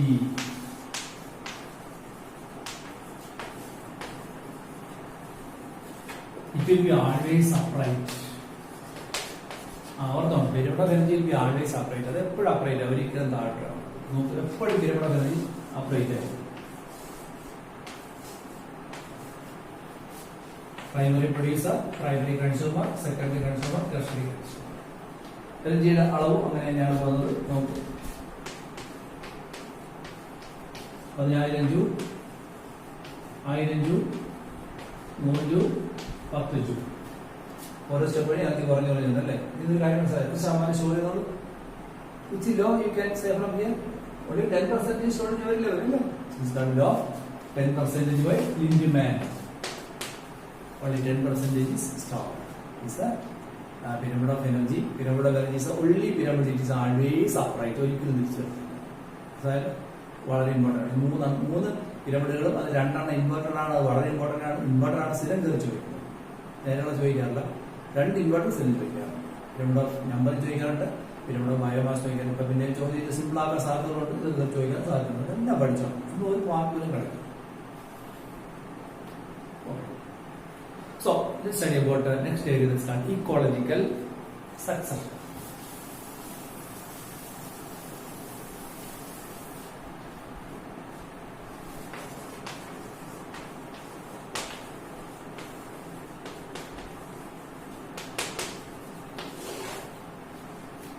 സക്സഷൻ എന്ന് ചേർത്ത് പിന്തുടർച്ച നടത്തും. രാജാവ്, രാജാവിന്റെ മകൻ രാജാവ്, അയാളുടെ മകൻ രാജാവ്, അയാളുടെ മകളാണ് രാജ്ഞി. ഇങ്ങനെ പിന്തുടർച്ചാവകാശം എന്നുള്ളതാണ് നമ്മൾ സക്സഷൻ. സക്സസീവ് നമ്പർ എന്ന് വെച്ചാൽ 1, 2, 3, 4, 5. എന്നാൽ ഇക്കോളജിക്കൽ സക്സസ് എന്ന് വെച്ച് കഴിഞ്ഞാൽ അത് നിങ്ങളൊരു വനം കാണാൻ പോകും. വനം കണ്ട് ഇഷ്ടപ്പെട്ടു തിരിച്ച് വീട്ടിൽ വന്നു പത്രത്തിൽ കാണുകയാണ്, ആ വനം കത്തിപ്പോയി, രാത്രി തീ പിടിച്ച് വനം നശിച്ചു. പിറ്റേന്ന് കാണാൻ പോകുമ്പോൾ അവിടെ എന്ത് കാണുന്നത്? കുറെ ചാരം മാത്രം അല്ലേ. നാട്ടിൽ വന്നു ഒരു 2-3 മാസം കഴിഞ്ഞ് വീണ്ടും കിടക്കുമ്പോൾ നിങ്ങൾ മഴയൊക്കെ പെയ്യുന്നുണ്ട്. അപ്പോൾ അടുത്ത് കാണും ചെറിയ ചെറിയ പുല്ലുകളൊക്കെ വിളിച്ചിരിക്കുന്നത്. അപ്പോൾ നിങ്ങൾ പുതിയ കമ്പനി പുല്ലൊക്കെ വന്നു നിങ്ങൾ അതിന് വീണ്ടും ഒരു 6 മാസം കഴിഞ്ഞപ്പോൾ പുല്ലെടുത്തിട്ട് വലുതായി അല്ലേ. ഏകദേശം 1 വർഷം കൊണ്ട് കുറ്റിച്ചെടിയായി മാറും. ചെമ്പരത്തിയൊക്കെ നമ്മൾ ഏകദേശം പൊക്കത്ത് കയറി മരങ്ങളുടെ വിത്തൊക്കെ അവിടെ വീണുകൊണ്ട് കുറ്റിച്ചെടിയായി മാറും. ഒരു 5 വർഷം കഴിഞ്ഞാൽ വീണ്ടും അത് പഴയ പോലെ വനമോ അല്ലേ. അപ്പോൾ ഇവിടെ എന്താ ചെയ്ത് ഓരോ കാലഘട്ടത്തിലും അവിടെ ഓരോ കമ്മ്യൂണിറ്റിയെ മാറ്റി പുതിയ കമ്മ്യൂണിറ്റിയിൽ കാണിച്ചത് അല്ലേ. പുല്ലുകൾ കളിച്ചപ്പോൾ വെറും പുല്ല് മാത്രമാണ്, എല്ലാത്തരം ചെടികളുണ്ട്. It's a community, not a population.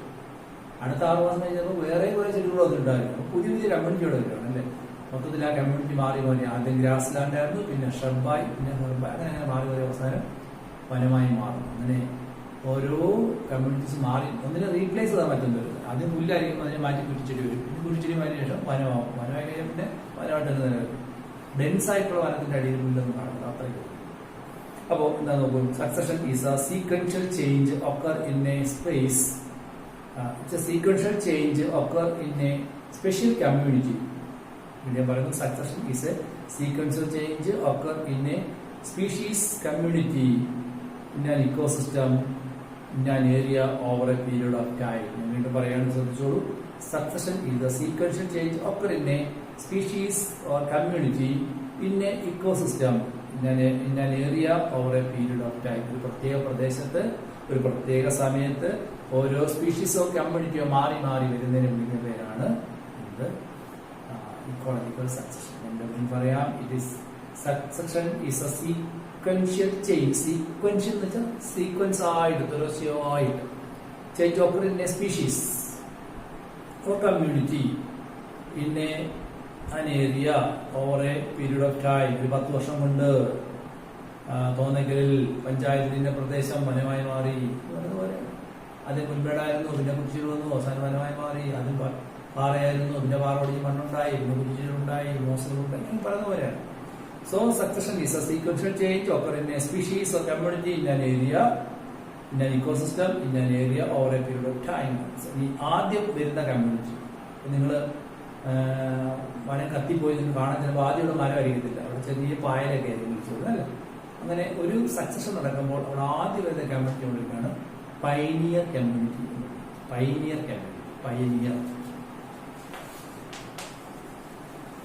Pioneer community. അത് കഴിഞ്ഞ് മാറി മാറി മാറി അവസാനം എന്തായിരിക്കും? വനമായിരിക്കും അല്ലേ. വനം പിന്നെ എന്തായാലും മാറത്തില്ല, വനം ഇങ്ങനെ വനമുണ്ടെന്നിരിക്കും അല്ലേ. Climax community.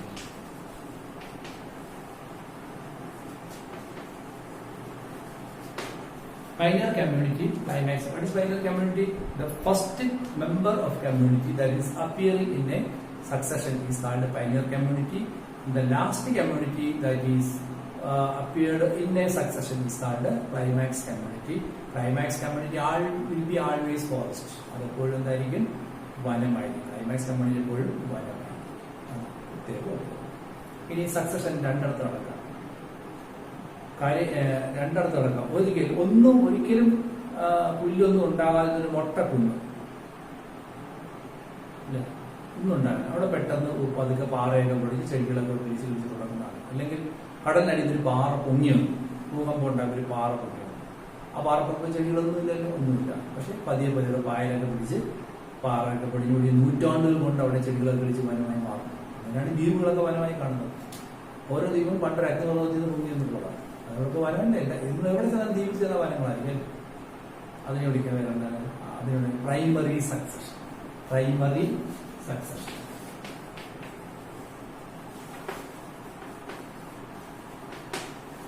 So what is primary succession? Succession that occur in a place where no community has inhabited earlier.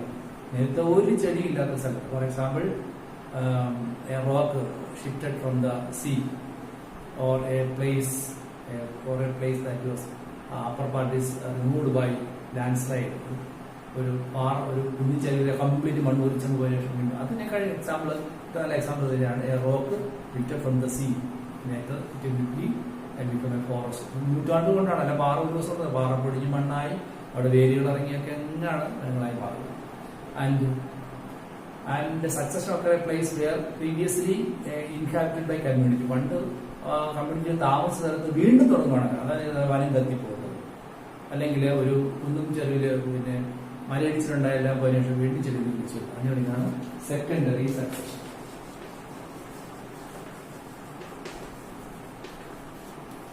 മനുഷ്യൻ ചോദിക്കും, വനത്തിൽ നിങ്ങൾ കാണുന്നത് അല്ലെങ്കിൽ ചോദിച്ചെങ്ങനെയാണെന്ന് പറഞ്ഞാൽ നിങ്ങളുടെ കുട്ടികൾ ടൂർ പോയപ്പോൾ ടീച്ചർ പറയണം പണ്ട് ഈ വനം കണ്ടോ പണ്ട് കത്തിപ്പോയി, പണ്ടൊക്കെ തീ പിടിച്ച് 96 തീ പിടിച്ച് കത്തിപ്പോയ വനമാണ്, വീണ്ടും വനം എന്നറിയാമോ ഇന്ന് ടീച്ചർ പറയുമ്പോൾ ചോദിക്കും ആ ടൈപ്പ് ഓഫ് സക്സഷൻ ബിസിനസ്. അല്ലെ, അവിടെ നടന്ന പ്രക്രിയ എന്താണ്, അതിന്റെ പ്രത്യേകത എന്താണ് എന്നൊക്കെ ചോദിക്കും. ഇനി ഇത് കരയിൽ നടക്കുവാണെങ്കിൽ വെള്ളത്തിൽ നടക്കാം. വെള്ളത്തിൽ സക്സസ് നടക്കാം.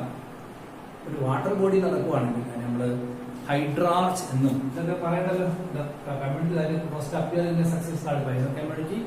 Community appear in lastly is called climax community or it will be always forest. Then succession occur in a place where no community was inhabited previously. ഒരു ചെടികളും ജീവിക്കാത്ത, ഒരു കമ്മ്യൂണിറ്റി ഇല്ലായിരുന്നു, ഒരു ജന്തുക്കളും ഉണ്ടാകാതിരുന്ന ഒരു സ്ഥലത്ത് ഒന്നേ സക്സഷൻ പറയാൻ വേണ്ടിയാണ് primary succession. Example succession occur on a rock that is lifted from the sea, അല്ലെങ്കിൽ റോക്ക് ഡെവലപ്ഡ് ബൈ ദ വോൾക്കാൻ, അല്ലെങ്കിൽ എർത്തുകേക്ക്, ഇങ്ങനെയൊക്കെയുള്ള സ്ഥലത്ത് ഇങ്ങനെയൊക്കെയുള്ള പ്രത്യേകത പറയും. Then secondary succession is a succession that occur in a place where previous success അല്ലെങ്കിൽ previous community was eliminated or excluded എന്ന രീതിയിൽ പറയും. ഓക്കെ, ഇനി നോ ലിവിംഗ് ഓർഗാനിസംസ് എക്സിസ്റ്റ് എന്നൊക്കെയാണ് പറയാം. ഇനി നമുക്കുള്ളത് രണ്ട് കാര്യങ്ങളാണ്. Succession ochre in water body and in A rock, അല്ലേ, അതിനെക്കുറിച്ചുള്ളത്.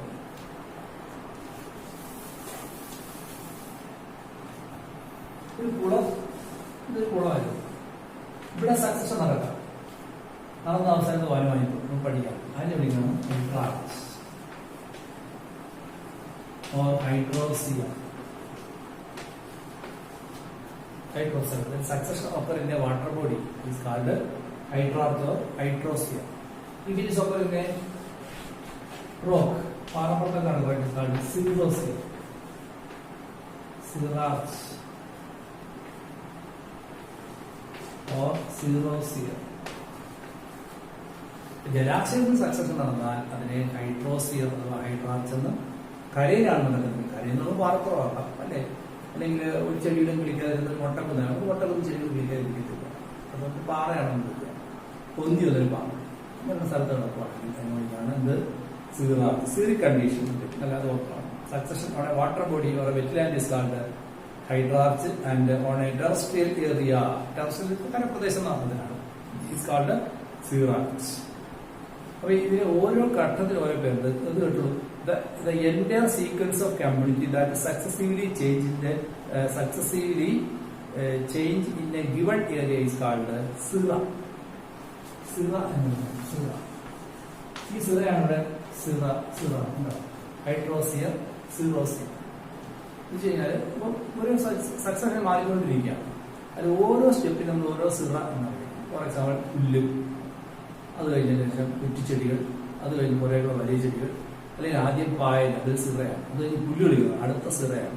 അത് കഴിഞ്ഞ് കുറ്റിച്ചെടികൾ, അടുത്ത സിറയാണ്. അടുത്ത അവസാനം വനമാകുന്ന ലാസ്റ്റ് സിറ. ഓരോ സ്റ്റെപ്പിനുള്ളിലാണ് സിറ എന്ന് വിളിക്കുന്നത്. Okay, The individual transitional community are called Siral stages. ഓരോന്നിനും ഓരോ സ്റ്റേജ് എന്നാണ്. സിറാൾ സ്റ്റേജ്, ഫസ്റ്റ് സിറാൾ സ്റ്റേജ് എന്താണ്? അത് പായലാണ്. സെക്കൻഡ് സിറാൾ സ്റ്റേജ് എന്താണ്? അത് കുറ്റിച്ചെടികളാണ്. തേർഡ് സിറാൾ സ്റ്റേജ് എന്താണ്? അത് വനമാണ് എന്നൊക്കെ പറയുന്നത്. അപ്പൊ നോക്കൂ, the entire sequence of communities that successively change in a given area is called sere. Entire community തുടക്കം ഒരു അവസാനം ഒറ്റ പോകിൽ വന്നുകൊണ്ടിരിക്കുകയാണ് സിറ. അത് പാറപ്പെട്ടതാണ് ഹൈഡ്രോസിയർ, അല്ലെ സോറി, വെള്ളത്തിൽ കിടക്കുന്നത് ഹൈഡ്രോസിയർ അല്ലെങ്കിൽ ഹൈഡ്രോസിയർ, കരയിൽ കിടക്കുന്നത് സീറോസിയർ. ഇത് എൻറ്റയർ ചേഞ്ച്, അതാ പറയാം, മാറ്റി പറയാം, the entire change that occur in the successive community. ഞാൻ ഇങ്ങനെ വായിക്കാം, ഇവർ എഴുതി വെച്ചോളൂ. The entire sequence of communities that successively change in a given area is called sere or seres. ഇവർ വായിക്കാൻ ഇവർ എഴുതി വെക്കണം. The entire sequence of communities that successively change in a given area is called Sira. The individual transitional community are called Siral stage. അതിനകത്ത് ഓരോ സ്റ്റെപ്പിനെയും നമ്മൾ വിളിക്കുകയാണ് സിറാൾ stage.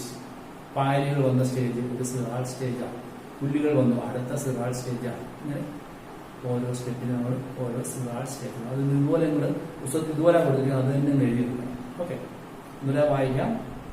The entire sequence of communities that successively change in a given area is called Siral. Sira, S-C-R-A, പരിശോധിച്ചുള്ളതാണ്. അടുത്തത് individual transitional communities ആണ് called സിറാൾ stage അഥവാ സിറാൾ communities. ഇത് പരിശോധിച്ചുള്ളതാണ്, പഠിച്ചു. ഇനി ഈ അവസാനം വരുന്ന ഈ വനത്തെ നമ്മൾ മിസിക് കണ്ടീഷൻ എന്ന് പറയും. മിസിക് കണ്ടീഷൻ വനം എന്ന് പറയുന്നത് ശരിക്കും പറഞ്ഞാൽ അവസാനം മിസിക് കണ്ടീഷൻ ഫോറസ്റ്റ്, അതാണ് അവസാനത്തെ ക്ലൈമാക്സ് കമ്മ്യൂണിറ്റി. അപ്പോ ഈ ഹൈഡ്രാട്സ് എന്താ നടക്കുന്നത്? ഹൈഡ്രാട്സ് എന്നത് ഹൈഡ്രിക് കണ്ടീഷൻ, വെള്ളമായിരുന്നു പ്രദേശത്തിന്റെ കരയായി മാറും. Converted into mesic condition. Hydric condition converted into mesic condition. അതിന് ഹൈഡ്രാട്സ് വരുന്നത്. ഹൈഡ്രിക് കണ്ടീഷൻ വെള്ളം, മെസ്സി ഫോറസ്റ്റ് ആണ്. അപ്പൊ ഈ hydrarch conversion of hydric condition into mesic condition. അങ്ങനെയാണെങ്കിലോ സിറാൾസ് എന്ന് കരപ്രദേശമല്ലേ, xeric condition to mesic condition. വെള്ളമാണ് കുളത്തിലുള്ളത്, ഹൈഡ്രിക് കണ്ടീഷൻ. അവിടെ സക്സസ് അവസാനം വനമായി മാറും, പഠിക്കും. വനത്ത് പഠിക്കാറുണ്ട് മെസ്സി കണ്ടീഷൻ. അങ്ങനെയാണെങ്കിൽ hydric condition to mesic conditions hydrarch. ടെറസ്റ്റിൽ കയറി നമുക്ക് സീരിക് എന്ന് വിളിക്കാം, അതൊന്നുമില്ലല്ലോ, ചെടിയൊന്നുമില്ലല്ലോ. Xeric condition, xeric condition to mesic condition xerarch. ശരിയല്ലേ? പഠിച്ചോ. ഇനി സ്റ്റെപ്സ് ഓഫ് സീരിക് കണ്ടീഷൻ നമ്മൾ ഓരോന്നും പഠിക്കാൻ പോവാണ്. സ്റ്റേജസ് ഓഫ് ഹൈഡ്രാട്സ്, പിന്നെ പ്രൈമറി സക്സഷൻ. പ്രൈമറി സക്സഷൻ നടക്കാൻ പോവാണ്. നേരത്തെ അവിടെ ഒന്നും ഉണ്ടായിരുന്നില്ല. അതിനകത്ത് ഒരു ജലാശയം. ഇപ്പൊ ഞാൻ എക്സാമ്പിൾ പറയാം. ഇപ്പൊ ഒരാള് ഒരു ഗൾഫുകാരൻ ഇവിടെ വന്നതിന് ശേഷം ഒരു 50 ഏക്കർ ഭൂമി വാങ്ങി. 50 ഏക്കർ ഭൂമിന് ശേഷം പുള്ളി കൃഷി തുടങ്ങാൻ വാഴുന്നിരുന്നു. ആദ്യം കൃഷിസ്ഥലത്ത് നടുക്ക് വലിയൊരു കുളം കുഴിച്ചു, മതിലൊക്കെ കെട്ടി. മതിൽ കെട്ടിയില്ല, വലിയൊരു കുളം കുഴിച്ചു, നിറച്ച് വെള്ളമുള്ള പ്രദേശമാണ്. അന്നേരമാണ് പുള്ളി ഒരു തിരിച്ചു വിളിക്കും, ഗൾഫിലേക്ക് പോകണം. പുള്ളി എന്ത് ചെയ്തു? 50 ഏക്കർ മതിലൊക്കെ ഉണ്ട്, 50 ഏക്കർ മതിലുണ്ട്, ഗേറ്റൊക്കെ കൂട്ടി ആരും കയറുമെന്ന് പറഞ്ഞ് പുള്ളി ദേശത്തേക്ക് പോയി. പിന്നെ പോയിട്ട് പുള്ളി ഒരു 10-20 വർഷം കഴിഞ്ഞാൽ വരുന്നുണ്ട്, സങ്കല്പിക്കും. ഇപ്പൊ കുളത്തിനകത്ത് വെള്ളം മാത്രമേ ഉള്ളൂ, ഇവിടെ ആരും ഇടപെടുന്നില്ല. അവിടെ വരുന്ന മാറ്റം നമ്മൾ പഠിക്കണം. അവിടെ വരുന്ന മാറ്റം നമ്മൾ എന്ത് വിളിക്കണം? ഹൈഡ്രാട്സ് എന്നോ സിറാൾസ് എന്നോ. കുളമല്ലേ, വെള്ളം നിറഞ്ഞ എടുക്കുമല്ലേ, അവിടെ ജന്തുക്കളൊന്നുമില്ലല്ലോ, സസ്യങ്ങളുമില്ല, ഇത്ര ജലം മാത്രമേ. ഹൈഡ്രാട്സ് അവിടെ വരുന്ന കണ്ടീഷൻ. ഇത് കുറെ പടം പുസ്തകത്തിനകത്തുണ്ട്. പടം ഞാൻ ഇൻസൈറ്റ് ഇട്ട് തരാം, നിങ്ങൾ അതുപോലെയൊക്കെ വരച്ചെടുക്കണം. ഞാനിപ്പോ ഒരു ഡയഗ്രമാറ്റിക്കായിട്ട് വരയ്ക്കും. Steps of hydrarch condition.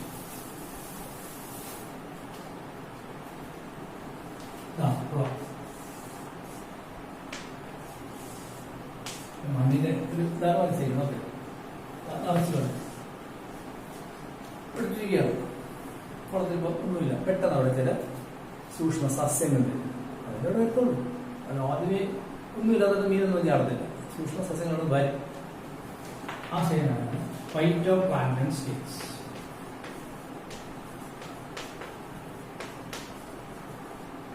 ഒന്നാമത്തെ സ്റ്റേജ്. കുറെ കഴിയുമ്പോൾ എന്ത് ചെയ്യുന്നു?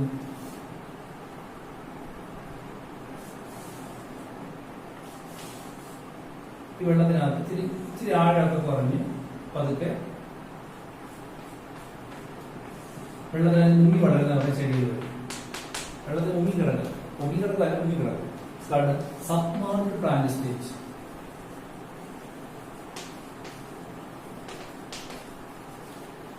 പിന്നെ ഒരു കുറെ കൂടെ കാലം കഴിയാണ്, 2 വർഷം കൂടെ കഴിയുമ്പോഴത്തേക്ക് കുറെ കൂടെ ആഴം കുറഞ്ഞു വന്നു. കുറെ ചെളി ഒന്നടി, അപ്പോഴത്തേക്ക് ആഴം കുറഞ്ഞു വന്നു. നിമിഷം ഇത് പൊങ്ങിക്കിടക്കുന്നതാണ് ചെടികൾ. പൊങ്ങിക്കിടക്കുന്നു അതാണ് submerged land.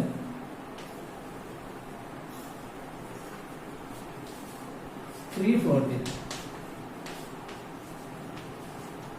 Plant stage. Submerged land free floating plants, വെള്ളത്തിൽ പൊങ്ങിക്കിടക്കുന്ന ചെടികൾ. അത് കഴിയുമ്പോഴത്തേക്കും കുറെ കൂടെ ആഴം കുറഞ്ഞ് ചെടിയൊക്കെ നിറഞ്ഞിട്ട് പതിയെ ചെടികൾ വിളിച്ചു തുടങ്ങും. നമ്മുടെ ഈറ പോലുള്ള ചെടി, read swamp stage.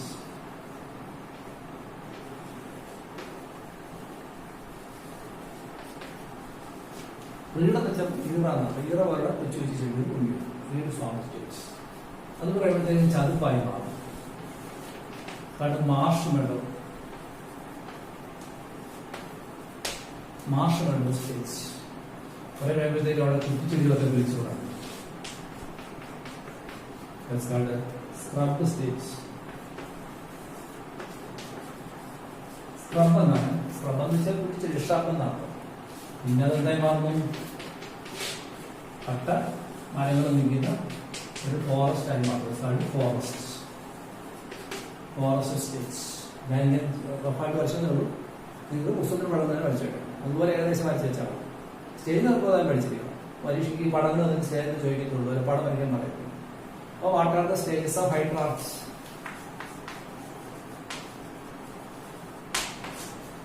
What are the stages of hydrox?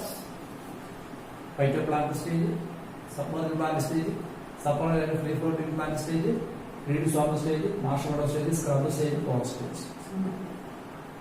Then ഇത് ഷഫിൾ ചെയ്ത് നേരെ എഴുതാൻ പറയും.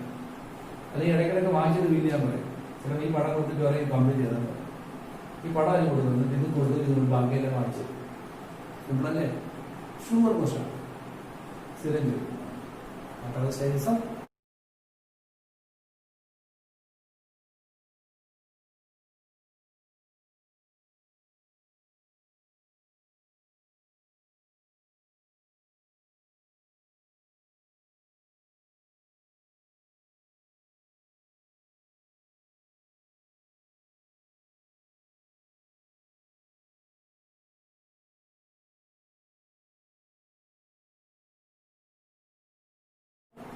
ഹൈഡ്രാക്സ്.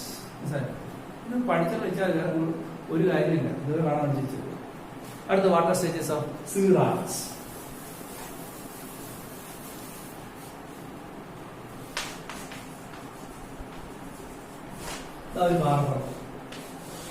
പാറയാണ്. ഇത് പുറത്ത് ആദ്യമായിട്ട് ചില ലൈക്കൻസ് പേരാണ് ക്രസ്റ്റേഴ്സ് ലൈക്കൻസ്. പാറപ്പുറത്തില്ല. നിങ്ങൾ വീട്ടിലൊക്കെ വീട് പണിയാൻ പാറ കേട്ടതിന് ശേഷം ഒരു പാറ അധികം വന്നാൽ കുറെ കഴിയുമ്പോൾ വാരി കിട്ടുന്നില്ല. അത് ഈ ലൈക്കനായിട്ട് നടക്കും. ക്രസ്റ്റേഴ്സ് വെച്ചാൽ പാറപ്പുറത്തിരിക്കുന്നത്. കുറെ കഴിച്ചാൽ വലിയൊരു തരത്തിലുള്ള ലൈക്കൻസ് ഇതിനെ മാറ്റിയിട്ട് പുതിയ ലൈക്കൻസ് പോളിയോസ് ലൈക്കൻ സ്റ്റേജ്. പോളിയോസ് ഇതേപോലെയുള്ള ലൈക്കൻ, പോളിയോസ് ലൈക്കൻ സ്റ്റേജ്. അതുകൊണ്ട് കഴിയുമ്പോഴത്തേക്ക് ഇതൊന്നും മാറിയ ശേഷം ചെറിയ മോസസ് ഉപയോഗിച്ചോളാം, മോസ് പ്ലാന്റ് ഉപയോഗിച്ചോളാം. So third stage is the moss stage. Moss അറിയാമെന്ന് നമ്മൾ പഠിച്ചിട്ടുണ്ടല്ലോ. മോസ് അതാ പഠിച്ചില്ലേ? അത് കഴിയുമ്പോഴത്തേക്ക് നാലാമത്തെ പുല്ല് വിളിച്ചോളും. 4 ഹെർബ്. പിന്നെ ഇത്തിരി കുറ്റിച്ചെടി വിളിച്ചോളും. ഇതിന്റെയൊക്കെ വേരൊക്കെ വേണം, മണ്ണൊക്കെ പൊടിഞ്ഞ് മണ്ണൊക്കെ ഉണ്ടായി അവിടെ കുറ്റിച്ചെടി വിളിച്ചോളും. ഹെർബ്. പിന്നെ ഒരു 10-25 വർഷം കൊണ്ട് അവിടെ വലിയ മരങ്ങളുണ്ടായി, മരമായി മാറും. Forest. So what are stages of xerarch? Crustose lichen, foliose lichen, moss stage. പിന്നെ ഹെർബ് ഷോപ്പ് ഇട്ട് നിങ്ങൾക്ക് അറിയാം അല്ലേ? കാണാൻ ചോദിച്ചാണ് ഇതും ചോദിച്ചു പോകാം. സിമ്പിളല്ലേ?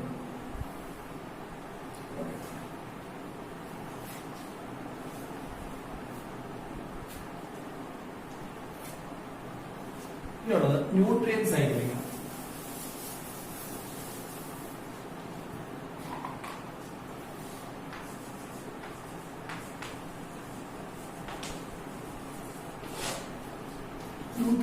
എനിക്കൊരു കാര്യം പറയട്ടെ, secondary succession ochre in A forest depend on water availability and seeds. അതിപ്പോൾ ഒരു വനം കത്തിപ്പോയതിനു ശേഷം വീണ്ടും അവിടെ വനമൊക്കെ ഉണ്ടാവണമെങ്കിൽ അവിടെ വെള്ളത്തിന്റെ ലഭ്യത, സീഡിന്റെ ലഭ്യതയൊക്കെയാണ്. സീഡെല്ലാം കാര്യം പിന്നെ വലിയ പാടാണ്, പെട്ടെന്ന് വരത്തില്ല. അത് പറയുന്നത് വാട്ട് ഈസ് ന്യൂട്രിയൻ സൈക്കിൾ ഇവിടെ പറയാൻ പോകുന്നതാണ് ഒരു കാര്യമാണ്. അത് സ്റ്റാൻഡിങ് സ്റ്റേജ് വളരെ important.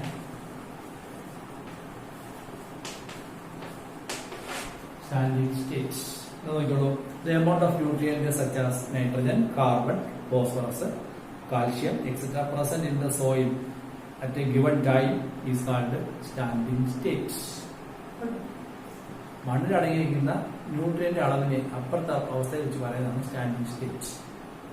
The amount of nutrients such as carbon, nitrogen, phosphorus, calcium etc. present in the soil at a given time. At a given time. കഴിഞ്ഞ ആഴ്ചത്തെ കാര്യമല്ല, ഇപ്പോഴത്തെ സമയം പറയാം. ഈ സ്റ്റാൻഡിങ് സ്റ്റേറ്റ് മാറും. ഇപ്പം ഒരു ചെടികളൊന്നും ഇല്ലാതെ ഇരിക്കുന്ന പ്രദേശത്ത് ചപ്പിച്ച വെള്ളം വീണ് അഴുകി ഇങ്ങനെ കിടക്കുകയാണെങ്കിൽ നല്ല സ്റ്റാൻഡിങ് സ്റ്റേറ്റ് ആയിരിക്കും. ഇവിടെ കുറെ ചെടിയൊക്കെ വളർന്നു കഴിഞ്ഞാൽ അത് കൊല്ലം കുറയും. ബയോമാസ് കൂടുമ്പോൾ സ്റ്റാൻഡിങ് സ്റ്റേറ്റ് കുറയും. അതിന് ശരിയല്ലേ? അങ്ങനെ പഠിച്ചു. So amount of nutrients such as carbon, carbon, calcium, nitrogen, phosphorus etcetera in the soil called standing state. Standing സ്റ്റേറ്റും സ്റ്റാൻഡിങ് ഗ്രോപ്പും എന്താ സ്ഥിരം ചോദിക്കും. ഒരു കാര്യമുള്ളതല്ല, നന്നായി പഠിച്ചു. The movement of nutrient element through the various components of an ecosystem is called nutrient cycle അഥവാ biogeochemical cycle. Nutrient cycle or biogeochemical cycle.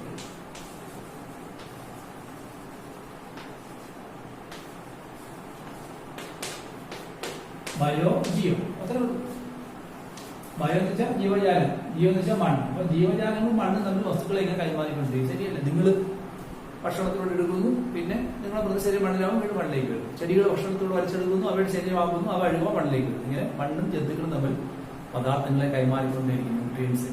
ശരിയല്ലേ? നൈട്രേറ്റ് മണ്ണിൽ നിന്ന് വലിച്ചെടുത്ത് അവനെ അവസരമാക്കി ചെടികൾ ഉപയോഗിക്കുന്നു. ചെടി ചാവുമ്പം ഇത് വീണ്ടും മണ്ണിലേക്ക് വരും. അതുകൊണ്ടാണ് ന്യൂട്രിയൻ സൈക്കിൾ അഥവാ ബയോജിയോ കെമിക്കൽ സൈക്കിൾ. കെമിക്കലിന്റെ സൈക്കിൾ ആരൊക്കെ തമ്മിലാണ്? Bio and Jio. ബയോ എന്ന് വെച്ചാൽ ജീവജാലം, ജിയോ എന്ന് വെച്ചാൽ മണ്ണ്. The movement of nutrient element through the various components of an ecosystem. The components of various components of ecosystem are living in non living. അല്ലേ? അവ തമ്മിലുള്ള ഇതാണ്. ഇത് gaseous cycle നെയാണ് നമ്മൾ വിളിക്കുന്നത്. It's called there are two gaseous gases like nitrogen, carbon, etc. നൈട്രജന്റെയും കാർബണിന്റെയും സൈക്കിൾ നമ്മൾ gaseous cycle എന്നാണ് വിളിക്കുന്നത്. Cycle of carbon, nitrogen, etc. called gaseous cycle. കാരണം ഗ്യാസസ് അല്ലേ. എന്നാൽ cycle of sulphur and phosphorus ആണ് സെഡിമെന്ററി സൈക്കിൾ. വളരെ ഇമ്പോർട്ടന്റ് ആണ്. സെഡിമെന്ററി സൈക്കിൾ എനിക്ക് ചോദിച്ചിട്ടുണ്ട്. Cycle of carbon is called gaseous cycle, cycle of sulphur is called dash. എല്ലാവരും എഴുതിയിരിക്കും sulphur cycle എന്നല്ല, സെഡിമെന്ററി സൈക്കിൾ. സൾഫറും ഫോസ്ഫറസിന്റെ സൈക്കിളിനെ നമ്മൾ സെഡിമെന്ററി സൈക്കിൾ എന്നാണ് വിളിക്കുന്നത്. എന്നാൽ കാർബൺ, നൈട്രജൻ ഇവയുടെ സൈക്കിളിനെ gaseous cycle എന്നാണ് വിളിക്കുന്നത്. Cycles occur in the earth crust regulated by pH, temperature, moisture and soil etc. Use is to balance the deficit due to the imbalance of the rate of efflux and efflux. അതായത് ജന്തുക്കളിലേക്ക് കടന്നു വരുന്ന influx എന്നും ജന്തുക്കൾ പുറത്തു പോകുന്നതിന് efflux എന്നും വിളിക്കും. അപ്പോൾ അതിങ്ങനെ ബാലൻസ് ചെയ്തുകൊണ്ടിരിക്കും. അതിന് കാര്യമില്ല. So it's about carbon cycle. Carbon സൈക്കിളിനെ കുറിച്ച് പഠിക്കാം. നിങ്ങൾ കാർബൺ സൈക്കിളിനെ കുറിച്ചൊക്കെ പണ്ട് മുതലേ പഠിക്കുന്നതാണ് അല്ലെ? കാർബൺ സൈക്കിളിനെ കുറിച്ച് പറയാം. എന്താണ് കാർബൺ സൈക്കിൾ?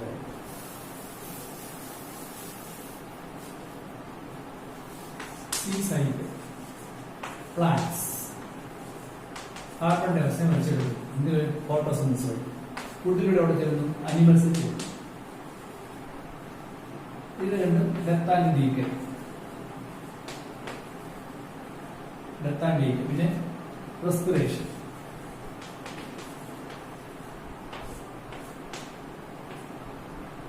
മൂന്ന് പ്രക്രിയ വഴിയാണ് കാർബൺ ഡൈ ഓക്സൈഡ് അന്തരീക്ഷം തിരിച്ചു വരുന്നത്. ചെടിയിൽ അങ്ങോട്ട് പഠിച്ചിരുന്ന ഫോട്ടോസിന്തസിസ് ആണ്. പക്ഷെ തിരിച്ചു വരുന്ന മൂന്ന് പ്രക്രിയയാണ്: ശ്വസനം, ജ്വലനം, ജീവനാണ്. ഓർക്കണം. അപ്പോൾ death and decay, decomposition. Carbon dioxide അന്തരീക്ഷത്തിൽ തിരിച്ചു വരും അല്ലേ? റെസ്പിറേഷൻ വഴി കാർബൺ ഡൈ ഓക്സൈഡ് തിരിച്ചു വരും. അതുപോലെ തന്നെയാണ് ബേണിംഗ്, അങ്ങനെ തിരിച്ചു വരും. അപ്പോൾ അന്തരീക്ഷത്തിൽ പോകുന്ന കാർബൺ ഡൈ ഓക്സൈഡ് തിരിച്ചു വരും by respiration, by burning, by death and decay. തിരിച്ചു വരും. സോ കാർബൺ സൈക്കിൾ ഉണ്ട്. ഇത് ആ പുസ്തകത്തിൽ പടം ചെയ്യുന്നുണ്ട്. അത് വളരെ കാര്യമായിട്ട് ഇനി കടലിലാണെന്ന് എങ്ങനെയാണെന്ന് വെച്ചാൽ കടലിലുള്ള കാർബൺ ഡൈ ഓക്സൈഡ് എന്ന് പറഞ്ഞാൽ കടലിലെ കാർബൺ ഡൈ ഓക്സൈഡ് കടൽ ജന്തുക്കൾ കടൽ സസ്യങ്ങൾ ഫോട്ടോസിന്തസിസ് എടുക്കും അല്ലേ. എന്നിട്ട് അവരുടെ റെസ്പിറേഷൻ വഴി പുറത്തേക്ക് വരും.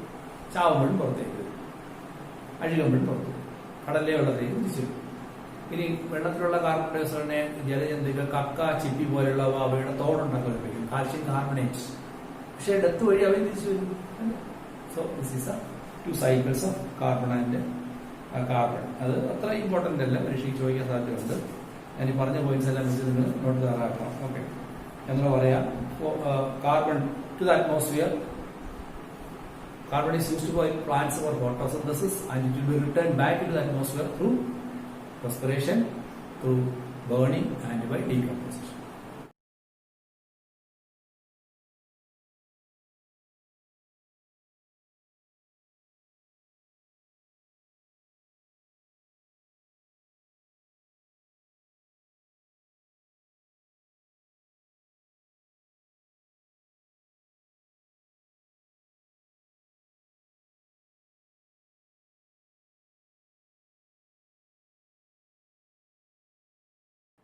In aquatic system, carbon dioxide is used by phytoplanktons for photosynthesis and it will come back by respiration and decay.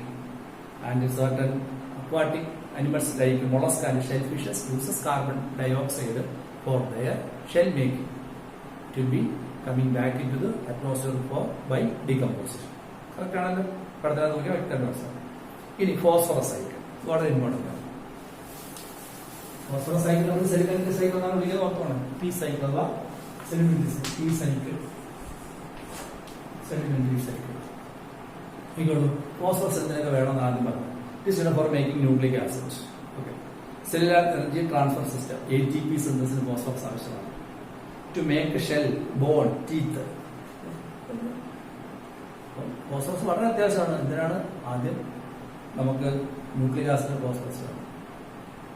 അതിനകത്ത് ഫോസ്ഫേറ്റും ഷുഗർ ബാക്ക് ബോൺ, ദെൻ ATPക്ക് ഫോസ്ഫേറ്റ് വേണം. പിന്നെ ഷെല്ലുകൾ ഉണ്ടാക്കാൻ, എല്ലിനും പല്ലിനും ഇല കൊടുക്കാനും ഒക്കെ ഫോസ്ഫേറ്റ് ആവശ്യമാണ്. ഇത് എവിടെ നിന്ന് കിട്ടുന്നു? ഈ ഫോസ്ഫേറ്റ് ഭൂമിയിൽ എവിടെ ഒരു പാറയ്ക്കകത്തായിരിക്കുന്നത്. പാറയിലിരിക്കുന്ന ഫോസ്ഫേറ്റ് റോക്ക് ഫോസ്ഫേറ്റ് നടക്കുന്നത്, പാറയിലിരിക്കുന്നത് റോക്ക് നിന്ന് പുറത്തേക്ക് റോക്ക് ഫോസ്ഫേറ്റ്.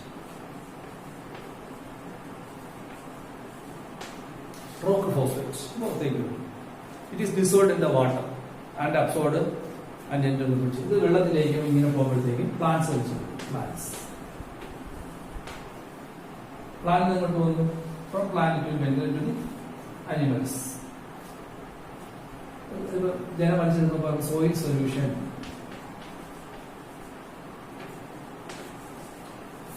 പ്ലാന്റിലേക്ക് പോകുന്നു, പ്ലാന്റ് അനിമലിലേക്ക് പോകുന്നു.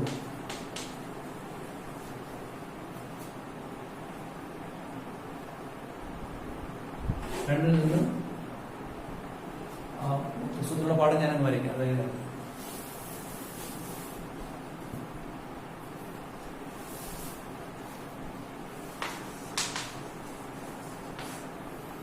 പാറയിലാണ് ശരിക്കും, അല്ലെങ്കിൽ മണ്ണിലാണ് ഫോസ്ഫേറ്റ് ചെയ്യുന്നത്, അല്ലെങ്കിൽ റോക്ക് ഫോസ്ഫേറ്റ് വിളിക്കും. അത് സംഭവിക്കുന്നത് റോക്ക് മിനറൽസ് പാറയിലാണ്. ഇത് വെള്ളത്തിലേക്ക് സോയിൽ സൊല്യൂഷനായി മാറും. അതിൽ നിന്ന് കുറെ പ്ലാന്റ്സ് എടുക്കും, പ്രൊഡ്യൂസേഴ്സ് കുറെ വലിച്ചു റൺ ഓഫ് കടലിലേക്ക് പോകും. കടൽ ചിലപ്പോൾ കടലിലെ സസ്യങ്ങൾ എടുക്കും. അത് തന്നെ കൺസ്യൂമറിലേക്ക് പോകും. കൺസ്യൂമർ ഇത് ചത്തു, ഡിട്രൈറ്റിസ് ഇത് ചത്തു, അഴുകി വീണ്ടും മണ്ണിലേക്ക്.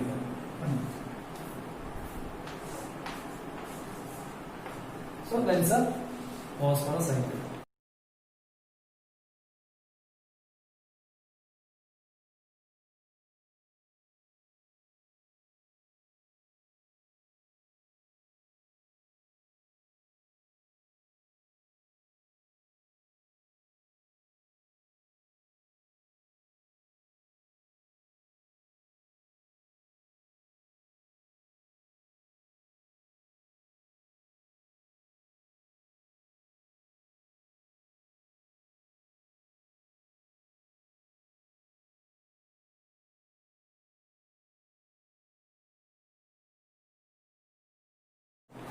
ഇത് ഞാൻ ഇൻസൈറ്റ് ഇടുന്നുണ്ട്, ഇതുപോലെ വര സ്പ്രെഡ്ഷീറ്റ് പരിശോധിച്ചുള്ളതാണ്. ഓസോൺ സൈക്കിൾ വളരെ ഇമ്പോർട്ടൻ്റ് ആണ്. ഞാൻ പറയാൻ പോകുന്നതിന് അല്പം ചെറിയൊരു കാര്യമാണ്, അതായത് ഇൻട്രസ്റ്റ് ആണ് ചോദിക്കാൻ സാധ്യതയുള്ളൂ. Ecosystem service. ഇക്കോസിസ്റ്റം നിങ്ങൾക്ക് എന്താണ് സർവീസ് ചെയ്യുന്നതാണ്, ഇനി വിലയിടാൻ പോകുന്ന കഴിയും. ഇപ്പം നിങ്ങൾ തന്നെ നിങ്ങൾ വെറുതെ ഇതൊന്നും ആലോചിച്ചു നോക്കും. നിങ്ങൾക്ക് വേണ്ടിയിട്ട് നിങ്ങളുടെ പിതാക്കൾ മാതാപിതാക്കൾ ചിലവാക്കി പണം എത്രയാണ് ഇതുവരെ പഠിപ്പിക്കുക? ഇതുവരെ നിങ്ങൾക്ക് വേണ്ടി മാതാപിതാക്കൾ ചിലവാക്കി പണം ഒന്ന് കണക്കാക്കണം. അതായത് നിങ്ങൾ ജനിച്ചു എന്നറിഞ്ഞപ്പം അച്ഛൻ ലഡു വാങ്ങിച്ച് കൂട്ടുകാർക്ക് കൊടുത്ത പൈസ ഇങ്ങോട്ട് കൂട്ടണം. ഒക്കെ കണ്ടത് മുതൽ നിങ്ങളുടെ പ്രസവ ചെലവ്, നിങ്ങളെ വളർത്താനുള്ള ചെലവ്, പഠിപ്പിക്കാനുള്ള ചെലവ്, ഭക്ഷണം, വസ്ത്രം, പോക്കറ്റ് മണി തുടങ്ങി ഇന്ന് വരെയുള്ള പണം കണക്കാക്കി വെക്കാമോ? ലക്ഷങ്ങൾ വരുമല്ലേ?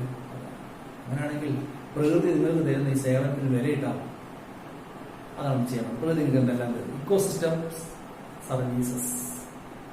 പ്രകൃതി നിങ്ങൾക്ക് എന്തെല്ലാം? ഒന്ന്, പ്യൂരിഫൈ എയർ ആൻഡ് വാട്ടർ. ശരിയാണ്, വെള്ളത്തെ ശുദ്ധമാക്കി തരുന്നില്ലേ? കിണറ്റിൽ കിടക്കുന്ന വെള്ളം ഒരു പക്ഷേ 2 ആഴ്ച മുമ്പ് അടുത്ത അപ്പുറത്ത് പറമ്പിലെ കക്കൂസിൽ കിടന്ന വെള്ളമായിരുന്നു. അരിച്ച് പ്യൂറാക്കി കണ്ടു. Control drought and flood. നിങ്ങൾക്ക് വേണ്ടി വെള്ളപ്പൊക്കവും തടയുന്നു, വരൾച്ചയും തടയുന്നു. അല്ലെ, നിങ്ങളാണ് തരുന്നത്? അല്ല, പ്രകൃതി. Cycle of nutrients. ചെടി വഴി വലിച്ചെടുത്ത് വീണ്ടും വീണ്ടും സൈക്കിളിൽ തരുന്നു. Generative fertile. നല്ല ശുദ്ധമായ മണ്ണാണ് അവിടെ കൃഷി ചെയ്ത് നല്ല വിളവ് കിട്ടും. നിങ്ങളിവിടെ ഓവർ കൃഷി ചെയ്താണ് മണ്ണിന്റെ ഫലപുഷ്ടം നശിപ്പിച്ചത്. Provide wild life habitat. നിങ്ങൾക്ക് ജീവിക്കാനുള്ള സൗകര്യം കൊടുക്കുന്നു. നിങ്ങൾക്ക് വനത്തിൽ ജീവിക്കാൻ സ്ഥലമില്ല, നിങ്ങളെ ഇവിടെ ഇറങ്ങി നിങ്ങളെ പിടിക്കും, അല്ലേ? ജീവിക്കാൻ സൗകര്യം. Maintain biodiversity. ജൈവ വൈവിധ്യം കീപ്പ് ചെയ്ത് നിങ്ങൾ തന്നെ ചെയ്യുന്നു. It maintain biodiversity. Pollinative crop. ചെടികൾക്ക് പോളിനേഷൻ നടത്തി കൊടുക്കുന്നു, അതുകൊണ്ടാണ് ഫലങ്ങൾ ഉണ്ടാകുന്നത്, നിങ്ങൾ തിന്നുകയും ചെയ്യുന്നു, അല്ലേ? Provide storage site of carbon. കാർബണെ സ്റ്റോർ ചെയ്ത് നോക്കുന്നു. നിങ്ങൾക്ക് കാർബൺ വേണം, എവിടെയാണ്? ഗ്ലൂക്കോസിനകത്ത്. അത് എവിടുന്ന്? ചെടികൾ തരുന്നു, നിങ്ങൾ പ്രകൃതി ചെയ്ത് തരുന്നു, നിങ്ങളല്ല. Provide aesthetic and cultural spiritual values. നിങ്ങൾ മൂന്നാഴ്ച നാട്ടു നോക്കൂ, ആഹാ അത്ര മനോഹരം. മനസ്സ് സന്തോഷം തരുന്നില്ലേ? പ്രകൃതിയാണ് തരുന്നത്. സ്പിരിച്വൽ വാല്യൂസ് നിങ്ങൾക്ക് അവിടെ ഇരിക്കുമ്പോഴത്തേക്കും മനസ്സൊക്കെ ഉദാർത്ഥമായി മാറും, അല്ലേ? സന്യാസിമാരൊക്കെ ഇന്നും പുറത്തൊക്കെ പോയി ഗുഹയിലൊക്കെ സന്യസിക്കില്ലേ? അതൊക്കെയാണ്. ഇതെല്ലാം ആര് തരുന്നതാണ്? പ്രകൃതി തരുന്നതാണ്, അല്ലേ? ഇതിന് വിലയിടാമോ? വിലയിട്ടൊരു സയന്റിസ്റ്റിന്റെ കഥയാണ് പറയാൻ പോകുന്നത്. ഒരു സയന്റിസ്റ്റ്, അതിന്റെ പേര് റോബർട്ട് കോൺസ്റ്റാൻസ. റോബർട്ട് കോൺസ്റ്റാൻസ എന്നൊരു സയന്റിസ്റ്റ്. സയൻസിലാണ് റോബർട്ട് കോൺസ്റ്റാൻസ. ഈ put a price tag. വിലയിട്ട് പ്രൈസ് ടാഗ് എന്ന് വെച്ചാൽ സ്വർണ്ണക്കടയിൽ സ്വർണ്ണം വാങ്ങി വരുന്നത് കൊണ്ടെഴുതിയിട്ടൊരു ഇത്ര രൂപ വില, അതാണ് പ്രൈസ് ടാഗ്. സാരിക്കകത്തൊക്കെ കൊണ്ടെഴുതി വിലയിട്ട് കൊടുക്കാത്ത അതാണ്. അതെങ്ങനെ US ഡോളറിനകത്ത് 33 ട്രില്യൺ പെർ ഇയർ ആണ് ഒരു വർഷം. അതിനിട്ട വില 33 ട്രില്യൺ പെർ ഇയർ ആണ് ഒരു വർഷം. അത് twice as the GNP of global gross national productivity. Products, അതായത് ഭൂമിയിലെ മൊത്തത്തിലുണ്ടാകുന്ന ഗ്രോസ് നാഷണൽ പ്രോഡക്റ്റ്, ഭൂമിയിലുള്ള എല്ലാ വർഷവും ചേർന്ന് ഉണ്ടാകുന്ന സ്വത്തിന്റെ 3 മടങ്ങ്. അത് തന്നെ 18 ട്രില്യൺ പെർ ഇയർ ആണ് ഈ US-ലുണ്ടാക്കുന്നത്. അതിന്റെ ഇടയ്ക്ക് വരും, അതിന് 33 ഇതിൽ തന്നെ 50% ഫോർ സോയിൽ ഫോർമേഷൻ അങ്ങനെ കൊടുത്തിട്ടുണ്ട്. 10% recreation, nutrient cycle, 6% climate regulation ഉണ്ടാവും, 6% ഹാബിറ്റാറ്റ് ഫോർ വൈൽഡ് ലൈഫ്. ഇങ്ങനെയൊക്കെ ഒരു വില ഇട്ടിട്ടുണ്ട്. ഓടെ സ്ഥാനം ചോദിക്കത്തില്ല, എൻട്രൻസ് മുതൽ പഠിച്ചവരോട് ചോദിച്ചത് അത്ര ശതമാനം അതിന് കൊടുത്ത് എത്ര അതിന് കൊടുത്തു ചോദിക്കും. ഇതാണ് ഈ ചാപ്റ്റർ. ഇത്രയും ചാപ്റ്റർ. ഈ വീഡിയോ ഫുൾ ചാപ്റ്ററാണ്. ഫുള്ള് കണ്ടോണം. എന്ത് ഡൗട്ട് ഉണ്ടെങ്കിലും ഡിസ്ക്രിപ്ഷൻ ഫുൾ ചാപ്റ്റർ ആയിട്ടുണ്ട്. ഓക്കെ, ഇനി നമുക്ക് ഒരു ചാപ്റ്റർ ലെഫ്റ്റ് ആയിട്ടുണ്ട്. നമുക്ക് അടുത്ത ക്ലാസ് ഉണ്ട്.